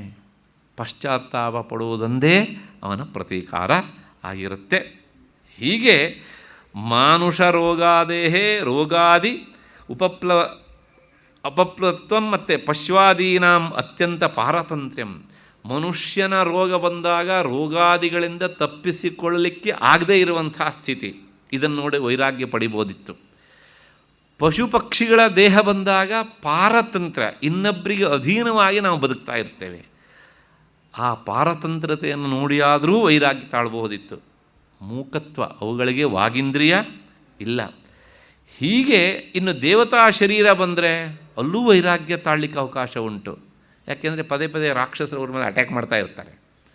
ಅವರನ್ನು ನೋಡಿ ಅಯ್ಯೋ ಈ ದೇವತಾ ಸ್ಥಾನ ನನಗೆ ಬೇಡವೇ ಬೇಡಪ್ಪ ಅಂತ. ಆದರೆ ಅಲ್ಲೂ ಸಹ ವೈರಾಗ್ಯ ಬರುವುದಿಲ್ಲ. ಅಷ್ಟು ಹಿನ್ನೆಲೆಯಲ್ಲಿ ಶಬ್ದಾದೀನಾಂ ವಿಷಯಾಣಾಂ ಬಹುವಿಧಾನ ಅರ್ಥಪ್ರದತ್ವಂ ಅನರ್ಥಪ್ರದತ್ವಂ. ಈ ಶಬ್ದ, ಸ್ಪರ್ಶ, ರೂಪ, ರಸ, ಗಂಧ, ಭೌತಿಕ ಸುಖ ಅಂದರೆ ಈ ಐದೇ. ಈ ಐದರನ್ನೂ ಅನುಭವಿಸಬೇಕಿದ್ರೂ ಒಂದೊಂದು ರೀತಿಯ ನಮಗೆ ಕಷ್ಟ ಅನ್ನೋದು ಇದ್ದೇ ಇರುತ್ತೆ. ಅದನ್ನು ನೋಡಿ ನಾವು ವಿರಕ್ತರಾಗಬಹುದು, ಆದರೆ ವೈರಾಗ್ಯ ಬರುವುದಿಲ್ಲ. ಸರಿ, ಇಷ್ಟಾದ ಮೇಲೆ ಈಗ ಇಲ್ಲಿ ಮಧ್ಯೆಯಲ್ಲಿ ಶಿಷ್ಯನ ಒಂದು ಪ್ರಶ್ನೆ. ಅಲ್ಲ, ಮೀಮಾಂಸಕರು ಹೇಳ್ತಾರಲ್ಲ, ಅಪಾಮ ಸೋಮ ಅಮೃತಂ ಅಮೃತ ಅಭೂಮ ಅಂತ. ಈ ಸಾಮಾನ್ಯವಾಗಿ ಸೋಮಯಾಗ ಅಂತ ಒಂದು ಯಾಗ ಮಾಡ್ತಾರೆ. ಆ ಯಾಗದ ಪೂರ್ಣಾಹುತಿ ಆದಮೇಲೆ ಆ ಯಾಗದ ಫಲ ಸಿಗಲಿ ಅಂಥೇಳಿ ಆ ಸೋಮ ಎನ್ನುವಂಥ ಲತೆಯ ಪಾನವನ್ನು ಮಾಡ್ತಾರೆ. ಅದಕ್ಕೆ ಬೇರೆ ವಿಧಿವಿಧಾನ ಎಲ್ಲ ಉಂಟು. ಅದನ್ನು ಕುಡಿದವನು, ಆ ಸೋಮಯಾಗವನ್ನು ಮಾಡಿ ಆ ಲತೆಯ ರಸವನ್ನು ಯಾವನು ಪಾನ ಮಾಡ್ತಾನೋ ಅದಕ್ಕೆ ಸೋಮಪಾನ ಅಂತ ಹೆಸರು. ಹಾಗೆ ಮಾಡಿದವನನ್ನು ಸೋಮಪಾನ ಮಾಡಿದವನು ಅಂತ ಕರೀತಾರೆ. ಅದನ್ನು ಪಾನ ಮಾಡಿದವನಿಗೆ ಏನಾಗುತ್ತೆ? ಅಮೃತತ್ವ ಪ್ರಾಪ್ತಿ ಅಂತ ಶಾಸ್ತ್ರ ಹೇಳುತ್ತೆ. ಹಾಗಾಗಿ ನಾವು ಇಂಥದ್ದನ್ನು ಮಾಡಿಬಿಟ್ರೆ ನಮಗೆ ಅಮೃತತ್ವ ಅನ್ನೋದು ಸಿಗುತ್ತಲ್ಲ. ಮತ್ತು ಪುನಃ ಯಾಕೆ ನಿಮ್ಮ ವೇದಾಂತ ವಿಚಾರ ಬೇಕು ಅಂತ ಪ್ರಶ್ನೆ. ಅಷ್ಟೇ ಅಲ್ಲ, ಅಕ್ಷಯ್ಯಂ ಹವೈ ಚಾತುರ್ಮಾಸ್ಯಯಾಜಿನ ಸುಕೃತಂ ಭವತಿ. ಇನ್ನೊಂದು ಶ್ರುತಿ ಹೇಳುತ್ತೆ, ಈ ಚಾತುರ್ಮಾಸ್ಯ ಎನ್ನುವಂಥದ್ದು ಒಂದು ಯಾಗ. ಅದನ್ನು ಮಾಡಿದವರು ಸುಕೃತಿಗಳಾಗ್ತಾರೆ, ಪುಣ್ಯಾತ್ಮರಾಗ್ತಾರೆ, ಅಂತ ಸ್ವರ್ಗಕ್ಕೆ ಹೋಗ್ತಾರೆ ಅವರು, ಹೀಗೆ ಅಂತ. ಇಷ್ಟೆಲ್ಲ ಈ ಯಜ್ಞಯಾಗಾದಿಗಳಿಂದಲೂ ನಾವು ಅಮೃತತ್ವವನ್ನು ಪಡಿಬಹುದು ಅಂತ ಶ್ರುತಿಯೇ ಹೇಳುತ್ತೆ. ಮೀಮಾಂಸಕರು ಆ ಮಾತನ್ನು ಹೇಳ್ತಾರೆ. ಆದರೆ ನೀವು ಹೇಳ್ತೀರಿ ವೇದಾಂತ ವಿಚಾರ ಮಾಡಬೇಕು ಅಂತ. ನನ್ನ ಪ್ರಶ್ನೆ ಇಷ್ಟೇ, ಈ ಕ್ರಮ ಇಲ್ಲದೇನೆ ನಾವು ಅದರಿಂದಲೇ ಅಮೃತತ್ವವನ್ನು ಅಂದರೆ ಶಾಶ್ವತ ಸುಖವನ್ನು ಪಡಿಬಹುದು ಅಂತಾದರೆ ಇದು ಯಾಕೆ ಬೇಕು ಅಂತ ಪ್ರಶ್ನೆ. ಕೇವಲ ಶಿಷ್ಯ ಒಬ್ಬನ ಪ್ರಶ್ನೆ ಅಲ್ಲ, ವೇದಾಂತ ಶ್ರವಣವನ್ನು ಮಾಡುವಾಗ ನಮಗೆಲ್ಲರಿಗೂ ಬರುವ ಸಂಶಯ ಇದು. ನಮ್ಮೆಲ್ಲರ ಅಭಿಪ್ರಾಯಕ್ಕೆ ಶಿಷ್ಯ ಮುಖವಾಣಿಯಾಗಿ ಈ ಪ್ರಶ್ನೆಯನ್ನು ಮಾಡ್ತಿದ್ದಾನೆ. ಅದಕ್ಕೆ ಉತ್ತರ ಏನು ಅಂದರೆ, ಹೌದು, ಶ್ರುತಿ ಹೇಳುತ್ತೆ. ಆದರೆ ಶ್ರುತಿಗೆ ಅಂದರೆ ಆ ವೇದದ ವಾಕ್ಯಕ್ಕೆ ಅದರ ಆಳವಾದ ಅರ್ಥ ಏನು ಅನ್ನೋದನ್ನು ನಾವು ತಿಳ್ಕೊಳ್ಬೇಕು. ಆ ಶ್ರುತ್ಯರ್ಥವನ್ನು ಹೇಳೋದಕ್ಕಿಂತ ಮೊದಲು ಒಂದು ಯುಕ್ತಿಯನ್ನು ಹೇಳಿಬಿಡ್ತೇನೆ. ಏನು ಅಂದರೆ, ಯತ್ ಕೃತಕಂ ತದ್ ಅನಿತ್ಯಂ ಅಂತ. ಯಾವುದನ್ನು ನಾವು ಕೃತಕವಾಗಿ ಪಡಿತೇವೋ, ಅಂದರೆ ಕೃತಕವಾಗಿ ಅಂದರೆ ನಾವು ಕರ್ಮ ಮಾಡಿ ಕರ್ಮದಿಂದ ಪಡಿತೇವೋ ಅದು ಅನಿತ್ಯ. ಇದು ನಿಯಮ. ಇದು ಈ ಉದಾಹರಣೆಗೆ ನಾವೊಂದು ಕಟ್ಟಡ ಕಟ್ಟಿದ್ವಿ, ಅದು ಕೃತಕ, ಅದು ಅನಿತ್ಯ ಇರ್ಬೋದು. ಒಂದು 50 ವರ್ಷ ಇರ್ಬೋದು, 70 ವರ್ಷ ಇರ್ಬೋದು, 100 ವರ್ಷ ಇರ್ಬೋದು, 200 ವರ್ಷ ಇರ್ಬೋದು, 500 ವರ್ಷ ಇರ್ಬೋದು. ಅದ್ರ ಒನ್ ಡೇ ಅದು ಹಾಳಾಗಲೇಬೇಕು. ಯಾಕೆ ಹಾಳಾಗುತ್ತೆ ಅಂದರೆ ಅದು ಕೃತಕ ಅಷ್ಟೇ. ಯತ್ ಕೃತಕಂ ತದ ನಿತ್ಯಂ. ಹಾಗೆಯೇ ಈಗ ಈ ಸೋಮಯಾಗವನ್ನು ಮಾಡಿ ಸೋಮಪಾನವನ್ನು ಮಾಡಿದ್ದೂ ಸಹ ಅದು ಕೃತಕ ಹೌದೋ ಅಲ್ವೋ? ಒಂದು ದಿವಸ ಅದು ಕ್ಷಯ ಆಗಲೇಬೇಕು ತಾನೆ. ಹಾಗಾಗಿ ಅದು ನಾಶ ಆಗುವಂಥದ್ದು ಒಂದು. ಇನ್ನು ಎರಡನೇದು, ಈ ಅಪಾಮ ಸೋಮ ಅಮೃತ ಅಭೂಮ, ಸೋಮಪಾನವನ್ನು ಮಾಡೋಣ, ನಾವು ಅಮೃತತ್ವವನ್ನು ಪಡೆಯೋಣ ಅಂತ ಏನು ಹೇಳುತ್ತೆ ಶ್ರುತಿ. ಅಲ್ಲಿ ಹೇಳುವಂಥ ಅಮೃತ ಎನ್ನುವಂಥ ಶಬ್ದಕ್ಕೆ ಮೋಕ್ಷ ಅಂತ ಅರ್ಥ ಅಲ್ಲ. ಏನು ಅರ್ಥ ಅಂತ ಕೇಳಿದರೆ, ಆಭೂತ ಸಂಪ್ಲವಂ ಸ್ಥಾನಂ ಅಮೃತತ್ವಂ ಹಿ ಭಾಷ್ಯತೆ. ಅಮೃತ ಅನ್ನೋದಕ್ಕೆ ಅರ್ಥ ಏನು ಅಂದರೆ, ಪಂಚಭೂತಗಳು ಇರುವವರೆಗೆ ಯಾವುದು ಇರುತ್ತೋ ಅದಕ್ಕೆ ಅಮೃತತ್ವ ಅಂತ ಹೆಸರು. ಹಾಗಾಗಿ ನೀವು ಸೋಮಯಾಗವನ್ನು ಮಾಡಿ ಸೋಮಪಾನವನ್ನು ಮಾಡಿದರೆ ಅದರಿಂದ ಸಿಗುವಂತಹ ಅಮೃತತ್ವ ಅನ್ನೋದು ಎಷ್ಟು ಕಾಲ ಶಾಶ್ವತ ಅಂದರೆ, ಅಬ್ಬಬ್ಬಾ ಅಂದರೆ ಈ ಪಂಚಭೂತಗಳು ಇರುವಷ್ಟು ಕಾಲ ಅದು ಇರಬಹುದು. ಆದರೆ ಪಂಚಭೂತಗಳು ಸಹ ಆತ್ಮವಸ್ತುವಿನಿಂದ ಹುಟ್ಟಿದ್ದು ತಾನೆ. ಹಾಗಾಗಿ ಇವೇ ಕೃತಕ ಅಂತ ಆದಮೇಲೆ, ಅನಿತ್ಯ ಅಂತ ಆದಮೇಲೆ, ಅವುಗಳ ಜೊತೆಗೆ ಅದು ಸಹ ಏನಾಗುತ್ತೆ, ಅಶಾಶ್ವತ ಆಗಿಬಿಡ್ತದೆ. ಆದ್ದರಿಂದ ಈ ಯಜ್ಞಯಾಗಗಳನ್ನು ಮಾಡಿ ಪಡೆಯುವಂತಹದ್ದು ಅಮೃತತ್ವ ಎನ್ನುವಂತಹ ಶಬ್ದದಿಂದ ನಾವು ಏನು ಹೇಳ್ತೇವೆ, ಅದು ಎಲ್ಲದಕ್ಕೂ ಸಹ ಒಂದು ಕಾಲದ ಮಿತಿ ಇದೆ. ಆದರೆ ನಮ್ಮ ಸ್ವರೂಪ ಏನು ಅಂತ ತಿಳಿದು ಆತ್ಮಜ್ಞಾನವನ್ನು ಪಡೆದಾಗ ಅವನು ಅಮೃತನಾಗ್ತಾನಲ್ಲ, ಅದು ಕಾಲದ ಕಟ್ಟಳೆಯನ್ನು ಮೀರಿದ್ದು. ಅಂಥವನಿಗೆ ಏನು ಹೇಳುತ್ತೆ ಶ್ರುತಿ ಅಂದರೆ, ನ ಸ ಪುನರಾವರ್ತತೆ, ಅವನು ಮತ್ತೆ ಹುಟ್ಟೋದಿಲ್ಲ. ಆದರೆ ಈ ಯಜ್ಞಯಾಗಾದಿಗಳನ್ನು ಮಾಡಿ ಅನುಭವಿಸಿದವನು ಮತ್ತೆ ಪುನಃ ಅದು ಕ್ಷಯ ಆದಮೇಲೆ ಹುಟ್ಟಲೇಬೇಕು. ಹುಟ್ಟಿದ ತಪ್ಪಿಗೆ ಸಾಯಬೇಕು, ಸತ್ತು ತಪ್ಪಿಗೆ ಹುಟ್ಟಬೇಕು. ಅಲ್ಲಿಗೆ ಪುನರಪಿ ಜನನಂ ಪುನರಪಿ ಮರಣಂ. ಇದನ್ನು ಬಿಡಿಸ್ಕೊಳ್ಳೋಕ್ಕಿರುವಂಥದ್ದು ಅದೇ ಬ್ರಹ್ಮ ಮೀಮಾಂಸಾ, ಆತ್ಮವಿಚಾರವನ್ನು ಮಾಡಬೇಕು. ಇಷ್ಟು ಹೇಳಿ ಅದಕ್ಕೆ ಆ ನಿತ್ಯಾನಿತ್ಯ ವಸ್ತು ವಿವೇಕ, ಇಹ ಅಮೂತ್ರಾರ್ಥ ಫಲಭೋಗ ವಿರಾಗ, ವೈರಾಗ್ಯಕ್ಕೆ ಸಂಬಂಧಪಟ್ಟ ಹಾಗೆ ಆಯಿತು. ಮುಂದಿನದು ಶಮಾಧಿ ಷಟ್ಕ ಸಂಪತ್ತಿ ಮತ್ತು ಮುಮುಕ್ಷುತ್ವ. ಆ 4ರೊಳಗೆ 2 ನಾವು ನೋಡಿ ಆಯಿತು, ಇನ್ನು 2 ಇದೆ. ಆ 3ನೇ ಮದರೊಳಗೆ ಮತ್ತೆ ಪುನಃ 6 ಉಪಮಜಲುಗಳಿವೆ, ಶಮ ದಮ ಉಪರತಿ ಅಂತ. ಆ ಶಮ ಅಂದರೆ ಏನು ಅನ್ನೋದನ್ನು ಮುಂದಿನ 22ವರೆಯ ಶ್ಲೋಕ ವಿವರಿಸುತ್ತೆ. ಅದನ್ನು ನಾಳೆ 6ವರೆಗೆ ಸೇರಿದಾಗ ನೋಡೋಣ. ಅಲ್ಲಿವರೆಗೆ ನಿಮಗೆಲ್ಲರಿಗೂ ನಮಸ್ಕಾರ ಮತ್ತು ಕೃತಜ್ಞತೆಗಳು.